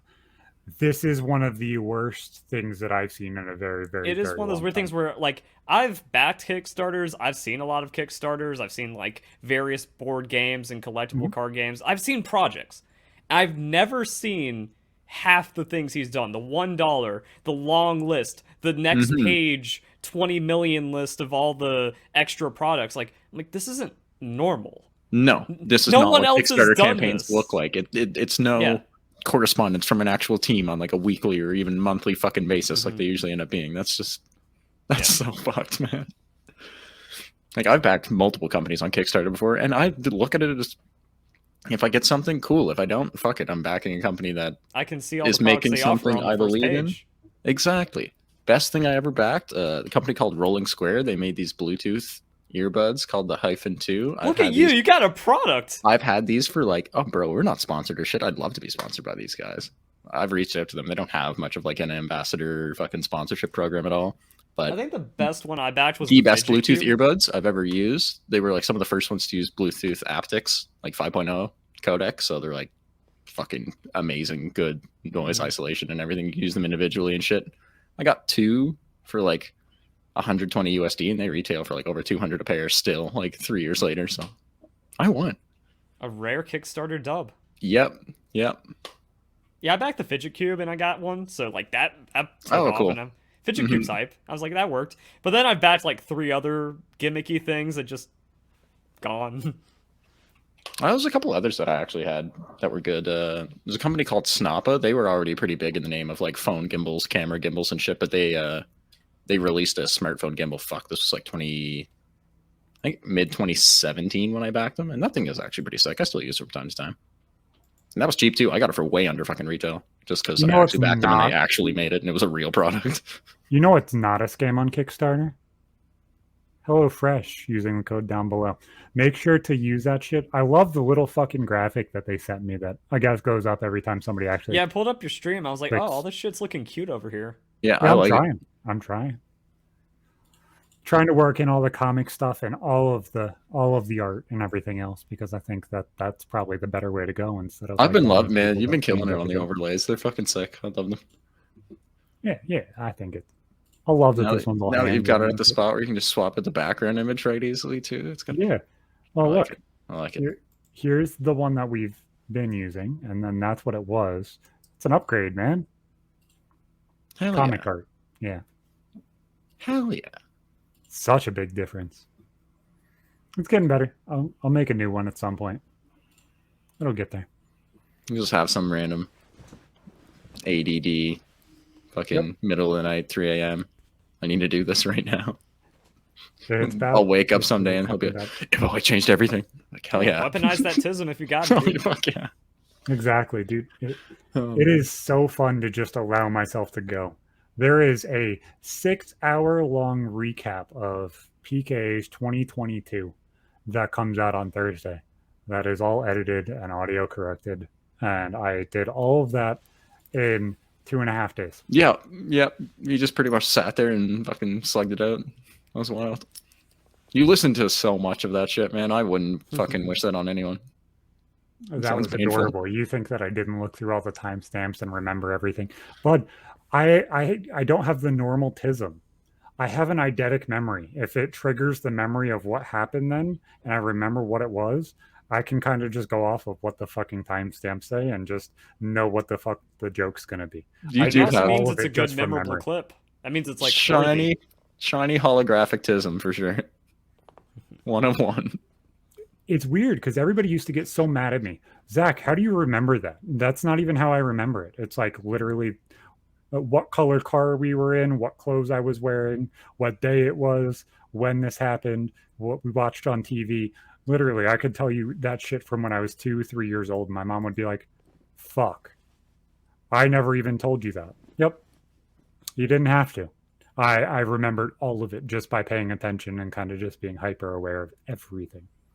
I'm really fucked when it comes to tying a song to a certain specific memory, whether I was doing something important at the time or not. Could have been literally doing fucking anything. Like, I can hear a song and it makes me...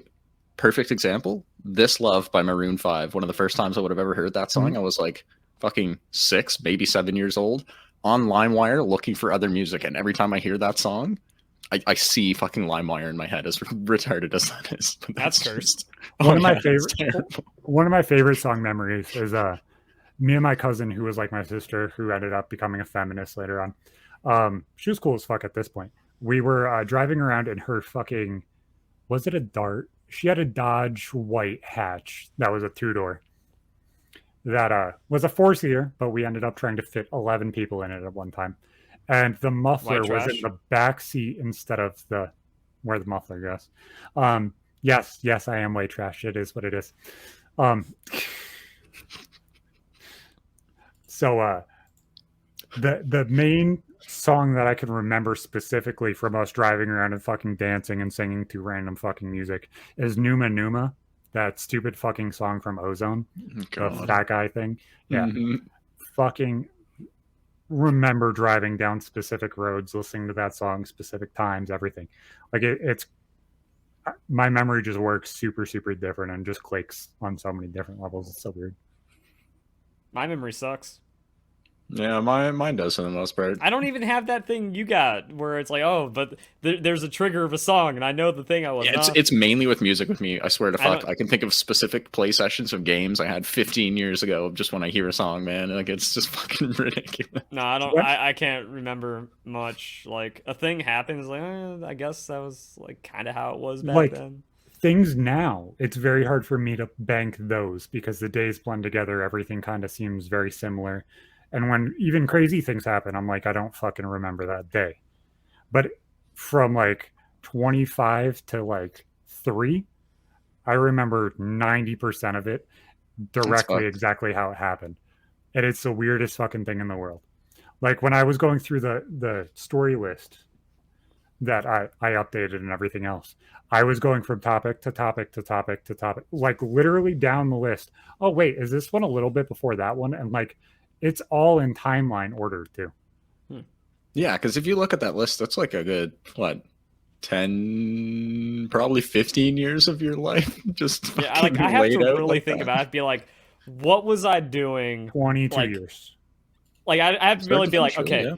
Damn. Where was I? What was I doing? Like I have to like kind of like refine it in from like a specific point. It's like, okay, not even June, like summer 2011, what was happening then? And then I have to like kind of like and then it's still fuzzy at the end. Like the best I get is kind of like once something triggers me, I can then like chain it up and up and up and up and up and connect it till now. Once something triggers me, it gets even worse and more direct and like this happened, then this happened, then this happened, then this happened. And if you want to hear any of those stories, I could break every single one of those down. I remember specific dates that we drifted that specific white Dodge hatchback in my stepdad's parking lot before he stole all of the batteries at Advanced Auto. When we were waiting for him to get out of the fucking store because he just didn't pay the car insurance for like 6.5-7 months. So they took the green Plymouth Voyager that we had at that time that had gray interior and it was a hunter green outside. Yeah, he was about 4 miles from our house when he was arrested and sat on the side of the road, and they decided to let him go because they just impounded the vehicle. Jesus, you just walked on. So for like a month after that, we decided to drift around, and that's also when I decided that I wanted to marry my wife, which was 2 months after we actually got together. That was a very, very weird time in my life. At least you remember it. All of it. Yeah, fuck. He dropped that bomb of summer 2011, and I've just been trying to think the entire time, what the fuck did I do in summer 2011? Like, nothing. I can't. Well, I was waiting for Skyrim to come out. That's probably all I can think of. I was like senior year high school, so I was out, and then I was getting ready to move to Seattle. So like I can piece that in, but I can't figure out like what was I doing specifically in June. I was bumming around with friends, but I don't know what. I played Mario Party. Someone got mad. I had a 1-month-old to a 4-month-old. If you're just talking about the summer. I went into senior year of high school when I started dealing with fucking high honor roll, graduating all of my classes, doing AP classes with a baby, and being on principal's honor roll the entire year. I went from being low 5% in my class, like the borderline people that might just barely squeak by, to graduating with an advanced Regents diploma and college credit in a year. I was just getting ready to go into high school in 2011, so like literally video games, pizza. That's it. That's probably it. And a lot of hours on Modern Warfare 3. That January in 2012, I turned 18. Wait a second. I think I'm getting something like from that time. I was like, oh, right before I left, as I turned 18, I went to my after I turned 18, I went to my first furry con in Orlando, Florida. That's kind of it. See, you were experimenting with sexual fetishes even before high school ended. That's crazy. It wasn't even sexual. I just chill. I like it because like of the characters and stuff. So do you only like He's that trying stuff to fetishize everything, bro? No, I just know that that's normally the basis for why people like it. Yeah, that's not for me. I just think the characters are cool, and it's like a different way of projecting it. Kind of like how people like really into anime. I just find the anthro stuff more appealing in that way. So to you, the wolf character that you perceive yourself as is more like if somebody sees themselves as the Batman or Joker than wanting to fuck Harley Quinn. Yeah, I guess instead of wanting to fuck Harley Quinn, kind of tied that analogy. Oh god. No, like that would be the fetishizing of it. So I'm saying like you would see yourself as a character, not necessarily wanting to fuck said character. Yeah. I just used comic terms because like art style and on brand. Exactly. No, good way to relate it to like other characters. I mean, like it was a bad analogy until you made it about fucking Harley Quinn. I was getting there. You see, white trash Andrew Tate doesn't fucking miss. You just gotta let him finish his point. See, I don't get hushed. Mm-hmm. Pause. Okay, pause. Yeah, exactly. I just allow people to talk. Yeah, it's just one of those things where like, and also like if you just dig enough into like any person, I'm not saying it in like a fetishistic way, but you'll be like, oh yeah, I think that character is really cool. Like people that like Beastars but aren't furries, or also just like find like you just see it more and more in media where like people will just Blythe from Elden Ring. Everyone's like, oh dude, I love the wolf dude. Well, I think that shit's getting more and more accepted, and it's making it more of a gray area, in all honesty. I feel less acceptance in recent time. Like, there was this weird thing where early internet, everyone just hated the furries. And then it started getting, like, less hate as people were like, I know a couple, and they're kind of cool. But 4chan then, like, moved on to different things. Exactly. 4chan moved on to different things, and then we got, they moved on to bronies. And, oh, yeah, everyone hates bronies. Even furries hate bronies. So they took some heat away, and then Tumblr happened. So, like, everyone's like, oh, wow, these are, like, the least fucked people. That's where all the sad cunts have been, yeah. Yeah. And then, like, all these other identities and stuff started getting memed on. So, but then, like, recently, the furry hate's come back because we didn't get enough hate. We got too degenerate. We got too comfortable being weird. Not me, but, like, we, the community. Then everyone's like, oh, wait, these guys were always... There's furry con everywhere. Wait, I think a lot of those communities, not just specifically because you're in them, so don't take it as that. But I think a lot of those communities that are on the fringe felt okay and accepted to be fucking weird. See, that's the problem. I'm like, with what I've seen happen to the internet over the last decade, like, if communities and people don't get bullied enough, they just straight get out of control. Like, you need bullying to keep you in line and keep you from getting, like, 100%. way too weird. 100%. Yeah, but I tell this to my friends. My friends are like, oh, I can't get behind that. Like, no, shame is a hell of a drug, man. I say this it? over and over again. Yeah, like, you need people that do sus shame. shit. You got to shame them, even if they're your friend. Like, you're doing it for them. Trust. And that's what I mean. Everyone's gotten too soft. Yeah, like 100%. I'll fucking tell you, I fucking love you, bud. You are one of my friends. You are one of my homies. If they're like, is Verlis a good fucking dude? Absolutely. But there might be a joke about you wearing a butt plug tail. There just might be. It's just there. And I'll take it because it's funny. Exactly. And you call me white trash Andrew Tate. Like, what the fuck, man? Like, it is what it is. I don't call you white trash Andrew Tate. I just call you white trash. You got a long ways to go before you're Andrew Tate. Oh, exactly. God. I gotta get. I don't even have stunner shades here. It just is what it is. I'll get them eventually. And see, like, that's also what weird things about the internet where people are like, oh man, Verlis can't take a joke. Oh man, Verlis gets upset at everything. It's like, no, you're just so socially underdeveloped that you don't know what banter is, because that's what the internet has done to people. And I got I heard a great quote from someone I follow in the esports industry, Thorin, that he's like, okay, anyone that's like, whatever they say their age is online, subtract 5. And I feel like with more recent times, you actually just have to subtract a bigger number.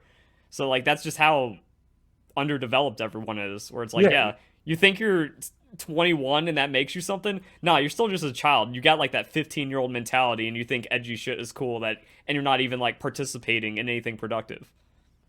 It's wild to see the way some people waste their energy online just to shit on other people, man. It's like, people take shit so seriously, honestly. But then it's like, and that's one of the things, like, so I wish there was like more people that could just banter it and not mean it but everyone just wants to be mean-spirited in that way. Kind of like the Shofu rap.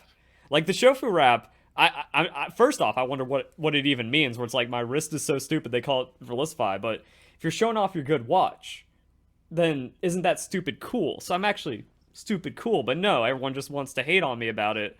And then I did like a reaction to his music video, and he like had a stack of money, and he was flashing it around.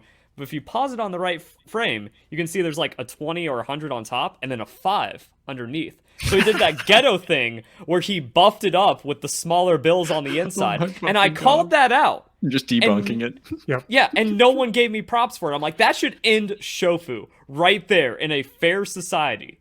But no, everyone's like, oh, you just got owned. I'm like, what? Owned by trash lyrics and a poor dude? He's got what?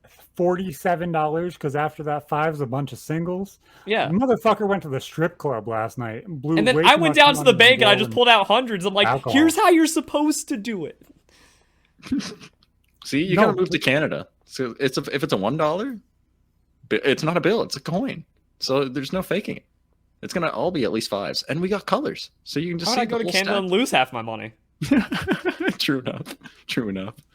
I'm just saying, color-coded money, it works. So it's like, everyone's just too mean-spirited and weird. Like, I love banter, but even like with my friends, it feels like what used to be funny, lighthearted jokes about just anything, just now is just like, I think you're trying to make that sting because you're upset with your life too right now. It's like, we can't be doing that. You need friends that work together, but now everyone's just kind of shitty to each other everywhere. People's butts do be hurting left, right, center. To me, and I'm my sure butt hurts because of the tail as well. Exactly. So like, it's feeling bad all over. I was waiting for Zach to do that, and you did it great. And sometimes you have to safe word to get it the fuck out of there, because goddamn, yiffs only go so far. Too forced. Try again. Yeah, exactly. I don't know the culture enough. I'm not. Exactly. I don't wear ears and tails. I'm sorry. It goes back to our original episode where I asked you specifically, where's the line? And I told you it's ears and tails. So Ippo's seen this a lot with me, I treat everybody essentially the same, and it'll be very, very hard to read if I fucking like somebody. The first couple times I talk to them. A dozen people easily online think that you hate them purely, not even out of tone, but I don't even know how to describe it. I will rib fucking everybody. Yeah. I don't give a fuck. Yeah. I'll just poke. Same shit, just fun banter, and people think you're being serious. Like, there will be times I love it. I don't fucking like you, and I'm poking you because I just want to rile you up. And there will be times where I'm poking you because I want you to just react and have a little bit of fun. But you can tell. I can find it very easy to tell when you're doing one of the other two. Yeah, I was about to say that. I'm like, I think that's just a lot of people getting soft. Like, I will deal with someone until they like straight up are just like, no, I fucking hate you, and like I can sense when someone's trying to make me uncomfortable enough to force me out versus just being like soft, rude, or bantery, or also just not even caring, just being their indifferent self, and they're not trying to offend me, and it might come off bad, but I work through it. Like, I just put up with it until I get a better idea for it. But other people, they're just so quick to jump because they're soft. Like, I'll sit there and I'll hang out with somebody the first couple times, 1 or 2 times, and kind of just learn where my banter line is. Yeah. And just kind of poke them and just step and step and step. Yeah. And where are you going to catch me? Where are you going to tell me I'm too far? And then I'm going to sit my balls right on that line, and I'm going to drag them across it until you decide to sit there and get bitchy with me. Yeah, and like the thing is, I'll fire back too to get that gauge. Yep. Like if you're already short with me and I'm firing back, then we'll find out real quick what's going on. Exactly. But then if we're trading, then back and forth. Yeah, and if we're trading, that's like, wait a second, I think we're actually cool now, huh? Yeah, you're my equal. That. There's nothing better than good shit talk, man. Like, I've played so much COD. It just doesn't exist anymore in 20xxx. It's whatever. Slim to fuck all, like the amount of people you'll find who can actually do it properly and not take it seriously and personally and get buttered. Or take it too far. Do you know how many people just genuinely have no fucking idea what the fuck the title of this podcast means? My name on fucking Reddit. They don't fucking get it. And I'm like, you're a fucking retard. You are a fucking retard. If you don't they don't like that word, Zach. Don't use it. I would say, how many times are you allowed to say that? I'm allowed to say it as many times as I want because I am retarded. Remember, we clarified this last time you were on. True. You said you're 100% Are the Twitch mods retarded. going to understand, though? Do I need to show them my papers? That would be the greatest ban appeal ever. Like, I'm literally retarded right here. Yeah. These are my people. This is my work. ADHD medication. I got some. Shake the bottle. No, I don't want to drive all the pillheads crazy. I heard it. There was one. Yeah, I got a little bit of it. He's going to itch already, and, he already doesn't like me, so, there's a little bit of a rib back. Isn't it a law of the internet, though? Like, if you mention the pill bottle, you have to shake it, or else you're breaking the law. Exactly. I had to cover up my name, my address, what I have, how much I have. I knew that's what you were worried about. I got no pills with it. Here's a bunch of, D20s. There you go. Exactly. That sounds close enough. I have an empty energy drink thing. If you want to have a look, I chucked in the private chat in here the big list of all of Zach's mostly horrendous stories from his life. I know of it, but I think we're kind of crushing that idea of the topic right now anyways. Yeah, you're good. True enough. But it's fucking weird. I can't stand that shit. I can't stand when people just won't accept that they're losing something, so they sit there and just keep bashing their head into the wall with the same sentence until it's funny. That's the one that drives me the most fucking crazy. It's like, you're so fucking brain dead, you just have to run to the same fucking dumb kindergarten joke L ratio to be funny. L ratio. I don't even understand. Like, oh, somebody clicked upvote because I said ratio. The fuck. Mm-hmm. Yeah, there's just a lot of weird stuff going on like that. And I think, and also going back to when you were just like, oh, people don't understand what words mean. Just the lack of critical thinking. No one can think through anything unless they're instructed by an influencer who's equally stupid. Yeah, exactly. And like, you could perceive yourself as one of the most retarded people in the room. You can treat yourself as that, but you might not be that. But for some reason, everybody thinks that they're so much better than you because they follow a fucking forum. But they're like, oh, I'm going to roll my head across the keyboard. Yep. I had some fucking retard the other day. They're like, Zach, you didn't roll with the punches. Oh, you made a joke. Ha, ha, ha, ha. You're so funny. Motherfucker. I understand when I can be the butt of the joke. I'm doing something that you can't. Oh my God. You of all people have to understand that. Most of the PKA community, I shouldn't say most, but a lot of them. It's a good 20%. But it's a fair chunk. I ribbed myself, and I told Taylor, and I don't talk about the chat most of the time, but I told him in the chat, I was like, go 140 on me, which if you're a PKA fan, anybody knows what PKA 140 is. I told him, go as hard as you fucking can, because I'm going to play this video. It's not going to have any audio. I'm going to look like a retard. Just change browsers literally the day before because Google Chrome's fucking AIDS and dog shit. So I was like, you know what? Lay into me. Just do it. I'm going to play the video. It's going to look like I'm completely incompetent. Just go for it. Seeing the comments on that YouTube video and all the shit that was on Reddit about it afterwards, fucking gold. Oh my god, it was so goddamn good. I commented on the subreddit. I was like, yeah, I laid into it. I told them to go crazy. Like, I just allowed them to make me the joke. That's what you do. If you're an entertainer, it doesn't matter if you're saying the joke or you are the joke. You understand that everybody's laughing with you, because that's what it is. Unless you're a boogie type character that everybody's laughing at, everybody's laughing with you. They understand the point that you're making. I was like, just go for it. It's fine. And no, there's no way that you could be like, dude, you're fucking retarded. You literally have a room temperature IQ. You just do. Sub room temperature. It's like, understand that there's more going on than what you fucking understand or perceive. There just is. You guys got to move to Celsius. Ridiculous. Room temperature is even lower, bro. 21. Like, that's down there.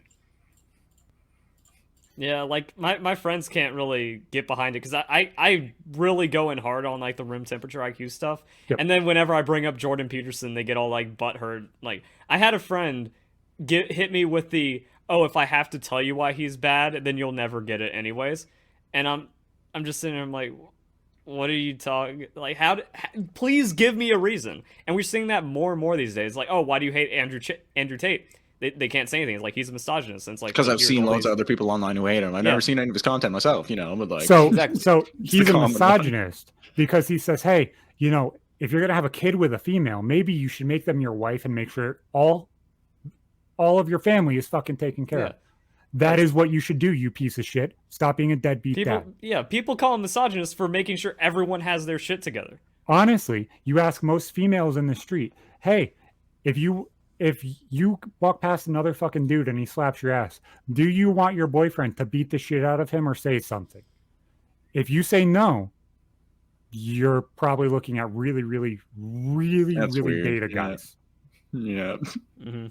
I can think of one if you need one, but honestly, most of those, you don't want those.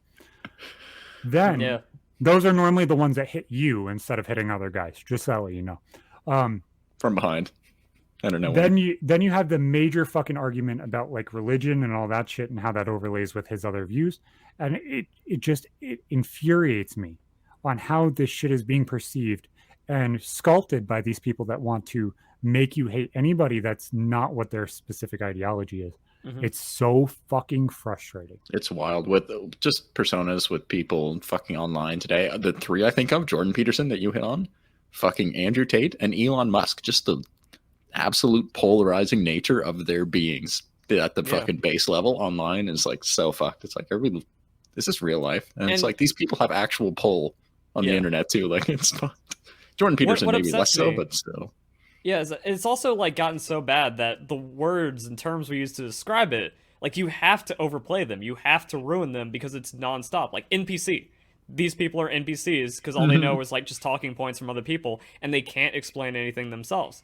And you start to use it so much that they just like, oh, that's all you had. You take an argument, call me an NPC. It's like, yes, because all you have is copy paste. You know nothing. You can't say anything. I ask you to defend your point, and you can't create a thought for your own. And it's like, you have all of the people that will follow these people, like Andrew Tate, where it's 70-80% of men. Now they're all going to say that they're every single undescribable word on Twitch. I got you guys. I know terms of service. They go into those words to describe everybody instead of sitting there and actually having an intellectual conversation with somebody or understanding their talking points or why they feel that way. Mm-hmm. Everybody is a shade of gray if that's how you want to take it. My ideology might be slightly different than Ippo's, and Ippo's might be slightly different from yours. And we might be vastly different on the spectrum if you look at all of us, but we might be cast as the same exact ideology because we understand what somebody's saying. And it's so fucking retarded to go into things and look at them and paint them as, oh, you're this because you think this one specific thing. Because I think that one specific, if I agree with guns, that doesn't mean I agree with abortion or divorce or this or that or this or that, or even religion.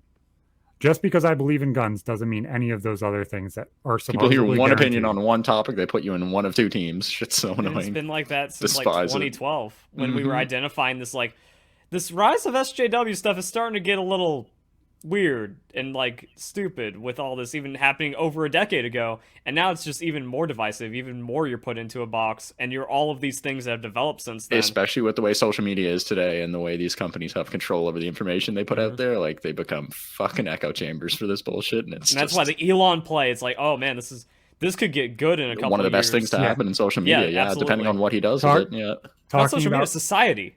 True, because that's such a massive part of it today, for sure. Talking about taking over and bringing YouTube into the space where they have to be fucking speech positive and free speech, because, I'm going to also allow Twitter videos to be longer, allow Twitter videos to be available.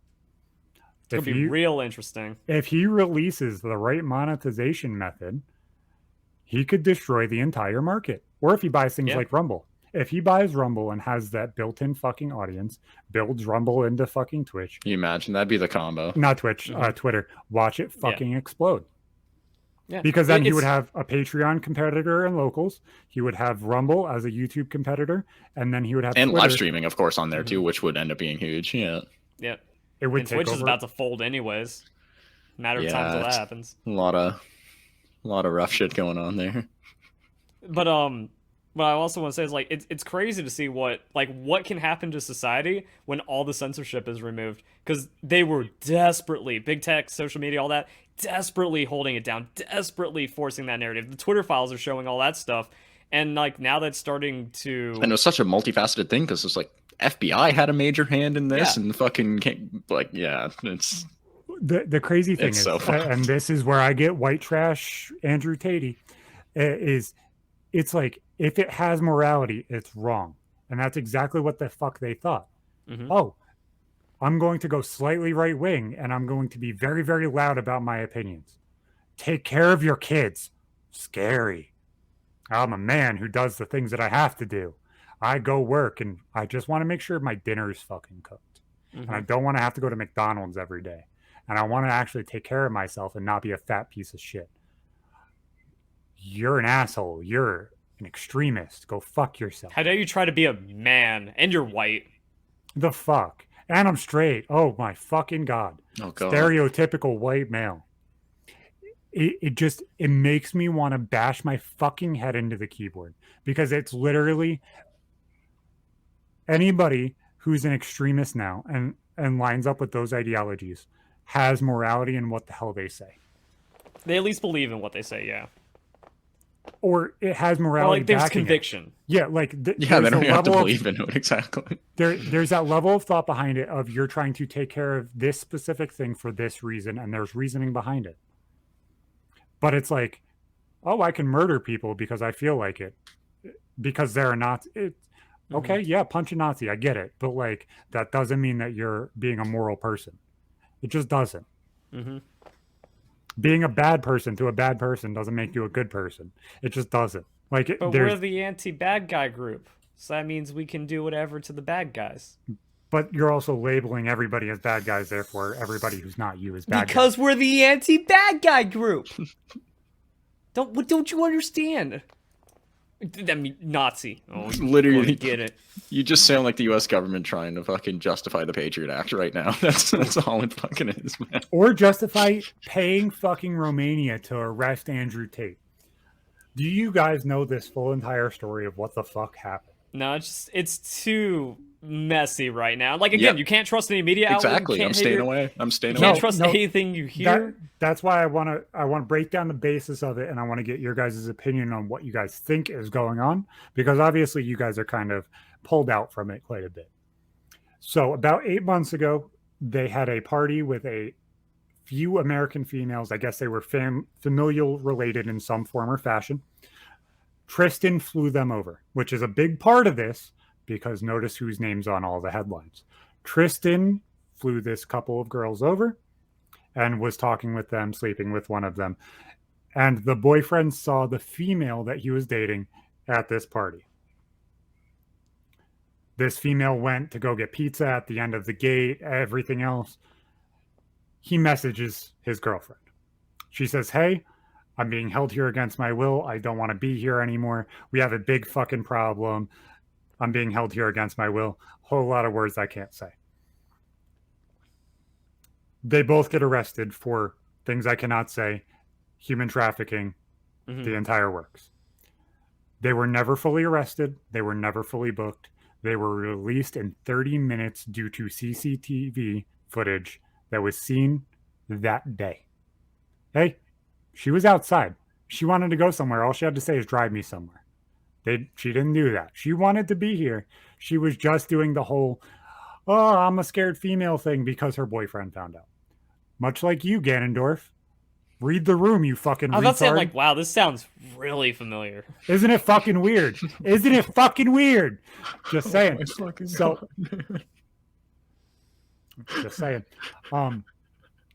It's weird how I can keep making jokes 6 months fucking later and you're still fucking failing at life.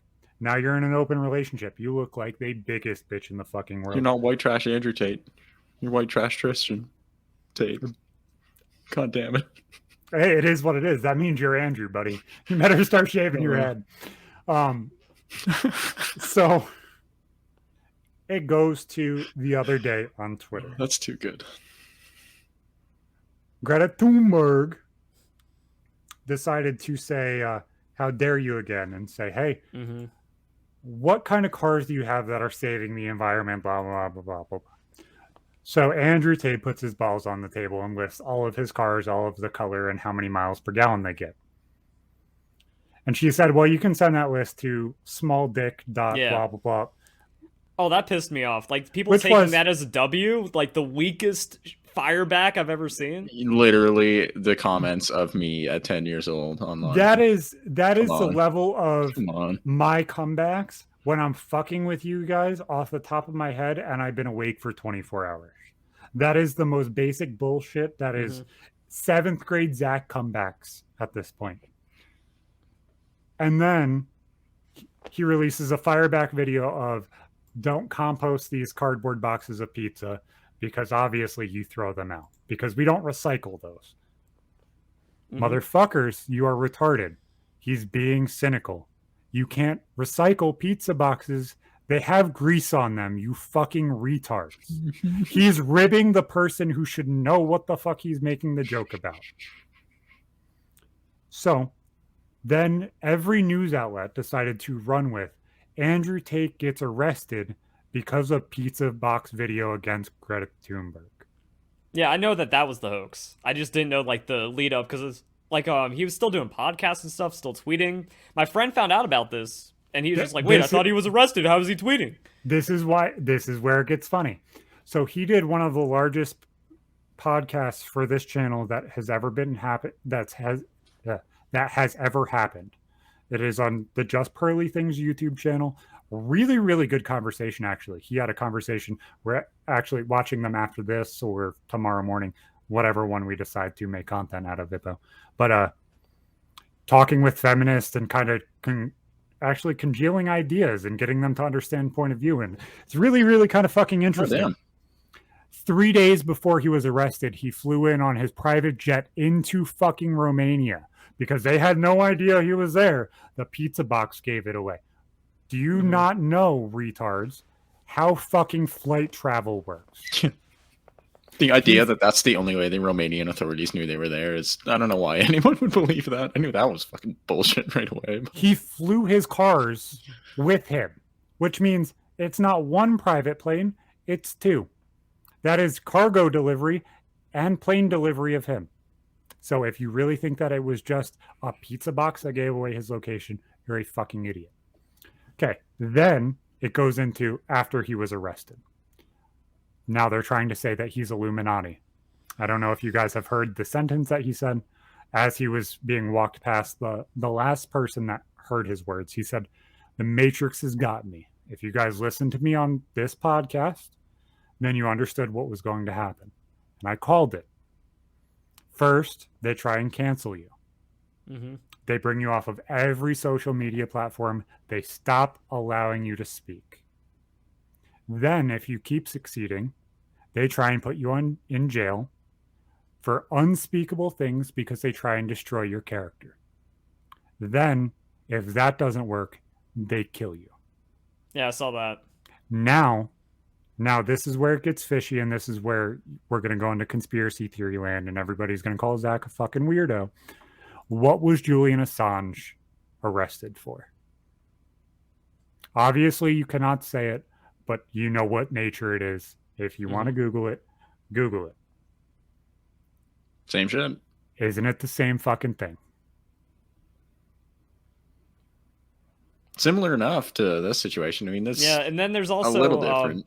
It's in the ballpark, which kind of makes it playable. There's also some weird hypocrisy about a client list in a similar vein not being released, but no one cares about that. No one cares. Yeah, the internet forgot about that. No. So human trafficking is bad, and I agree 180%. And if they are actually human trafficking and you have visual proof, because obviously that's what everybody's going to need to see to prove it, then why is Epstein's documents not being gone through and enacted in every form and fashion? Why is every Clinton person that has come out and said something being killed? If they released the entire list, there would be so much lost faith in people in high positions of power that, like, I feel like a lot of society would just be like, what the fuck is happening right now? And I'm going to say something that everybody else would be surprised by. I don't care if that's Trump, if that's Clinton, if that's Kevin Spacey, if that's Dwayne "The Rock" Johnson, or even if it's aDrive.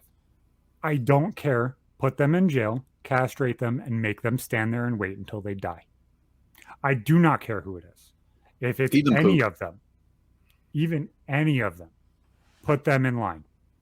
Tell them that we do not accept this. You guys, the left, are accepting it. If Andrew Tate did this, he needs to be held accountable for it. I don't chemical castration #1, physical on RAM 2, and then to the gulag. I don't think he did this. What do you guys think? I didn't know about that part where, the flying over and then the girl getting caught by the boyfriend. Like that's where, like, oh yes, it all adds up. And also the second time that he has all 3 of the same charges. Yeah. I wanted to also go into, like, just getting to this point. Yeah. So yeah, with all that stuff, and I thought, like, what does it mean that he's arrested, and, like, how is he still recording and doing all these other things? Like, now it all adds up in its own weird way. Not whistling some kind of conspiracy, but I'm just like, huh. I don't think they're guilty of that. Like, yeah, and then the hoax being that the same person that was trying to say the Club Q person was anti-LGBT, and also the power station attack. So, like, there's just too much weird stuff. It's literally like somebody has a conspiracy theory keyboard and somebody decided to smack their hand down, and we're getting a handful of fucking random conspiracy theory shit that's going on all at the same time. Because it's like, if they figure out one, you know what? They're not going to figure out all these. Bang. It is a glitch in the Matrix. ChatGPT created I was literally about to say that, for fuck's sake. God damn it. Then it's all just, you're feeding ChatGPT random conspiracy theory bullshit, and it's just making it happen in real time. The AI has already perfected itself. We are now slaves to the AI. What you're saying. That's my conspiracy. Beat that. What you're saying is the movie iRobot has already happened. We're all slowly being taken over and controlled by robots. Yeah, we don't know we've lost yet. There's a wokeness AI controlling the planet.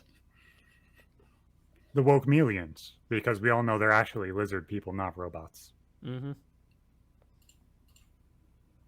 I'm sorry, Hillary Clinton. Yeah, Hillary Clinton looks like a fucking lizard person. Yeah, definitely more than just those 2 eyelids underneath there, for sure. I heard something funny where someone was like, man, Hillary Clinton could actually blink sideways now and no one would care. Yeah, literally. Hillary Clinton, and this might be a stretch, but it's pretty close. Do you guys remember the flounder on SpongeBob? Yeah, of course. Not Bubble Bass. Not Bubble Bass. The guy with the 2 eyes on one side. Yeah. The one that's a bully in the fucking school. Mm-hmm. Literally looks like Hillary Clinton. Same shaped face. The whole segmented fucking locations in her face. Everything. Like when she's not pudgy, she kind of just... Yeah, I'm like you're 80% there. I wouldn't say exactly, but I'd say close. Yeah, no. She literally looks like a segmented fucking cartoon character when she's not pudgy. She might have just... see if anyone's made this comparison yet online. No. There's Hillary Clinton in SpongeBob for some reason.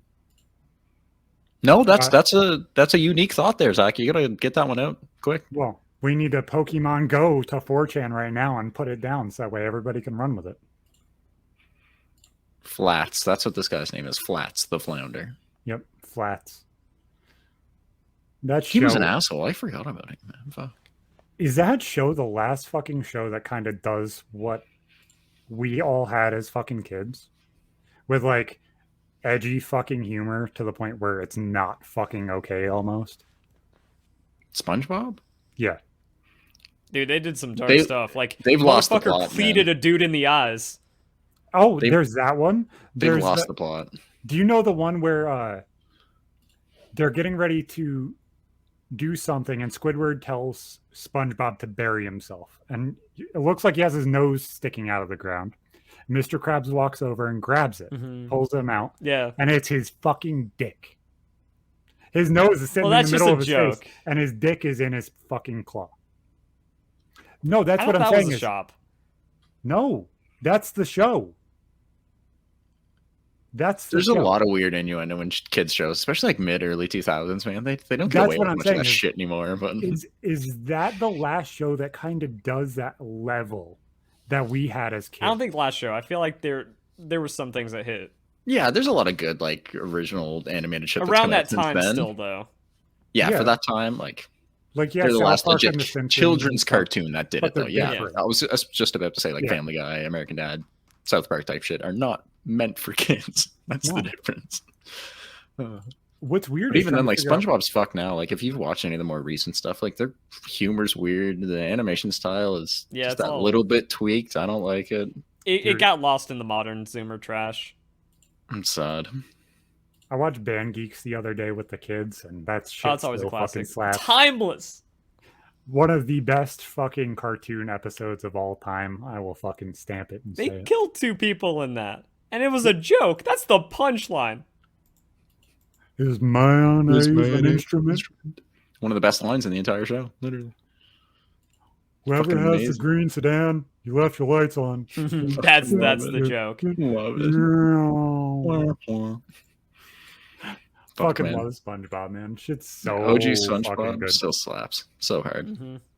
Anybody who doesn't fucking agree is fucking high as a kite. Not high enough. So, I know we're over time, you fucks, but I'm enjoying myself.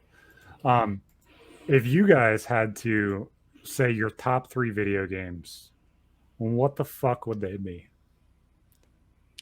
Okay, so I can't give you an order, but like no order. Yeah, no Donkey Kong Country 2, Paper Mario, Heart Gold, Soul Silver.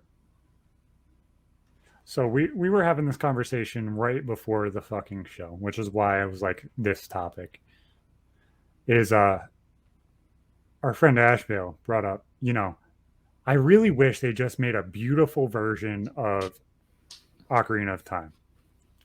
Because he brought up the Breath of the Wild Temple of Time Lego set. It's like, yeah, well, that's from Ocarina of Time. And he's like, dude, that's a good fucking idea. So I found this fucking video online. Unreal Engine 5 fucking Ocarina of Time. And it was the most beautiful fucking thing in the world. And I was like, this is definitely in my top 3 favorite video games of all time. He's like, it might be number 1 for me. I said, it is the only one out of all 3 of my top 3 favorite games that I actually have a tattoo of. So I guess that might actually be it's up there for you too. Yeah. I think that might actually have to be for so many people, man. Yeah. So many people. Like I love the older Zelda games. I wouldn't put them like anywhere near the top, I don't think. They're still pretty fucking good. Stalker, Call of Pripyat, probably my favorite ever. I think the thing for me with Ocarina of Time is like it's just too much. Like it's one of those things like I beat it and I'm satiated for a long time. But my other favorite games, like I will just run back Donkey Kong Country 2 as many times as I feel like. This is where my other 2 come in. That game for me has always been Modern Warfare 2 from 2009. I go back and I put hours and hours and hours into that game. The worst Call of Duty? No, it's not. No. It's the best Call of Duty of all time. Shit was you so want to good. know why? Because everybody still goes back and plays it. IW4X would not have been made if people didn't want to go back and play Modern Warfare 2. It wouldn't be projects like SM2 being made on that same engine if and it then didn't have such popular following. Red. Pokemon Red is my favorite Pokemon, and Pokemon probably is going to be in the top 3 favorite games of all time. It's got to be Pokemon Red and Blue. That is the rounding out of my top 3. But I guess I have to put fucking Zelda as number 1 because, I have a tattoo of it. It's number 1 for you? It would be? Yeah. I guess it would have to be.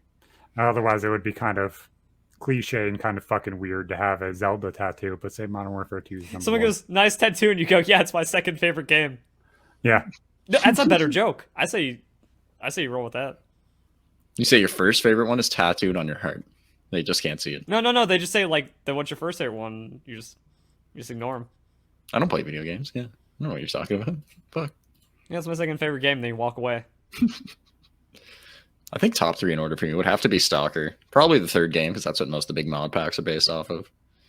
Fucking Tony Hawk's American Wasteland. I've always loved the game. Everything. The gameplay was the peak for the series. Fucking the music, the maps. So goddamn good. Strong.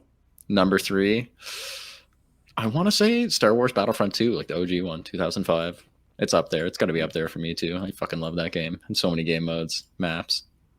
So good. And if you want me to throw in 2 different types of games instead of saying a different COD underneath that for number 4, it 100% would be Need for Speed Underground 2 and either Tony Hawk Pro Skater 3 or Tony Hawk Underground 1. I would put 3 over Underground 1. And yeah, but they're at this Hot Pursuit Need for Speed. That was the game. Underground 2 was so fucking good with the customization, the open map, being able to do things. So good despite not having any police at all. This game was still fucking amazing. Also, I showed this to you guys. There's a fucking new mod coming out for that game. They're building from the ground up, just like they did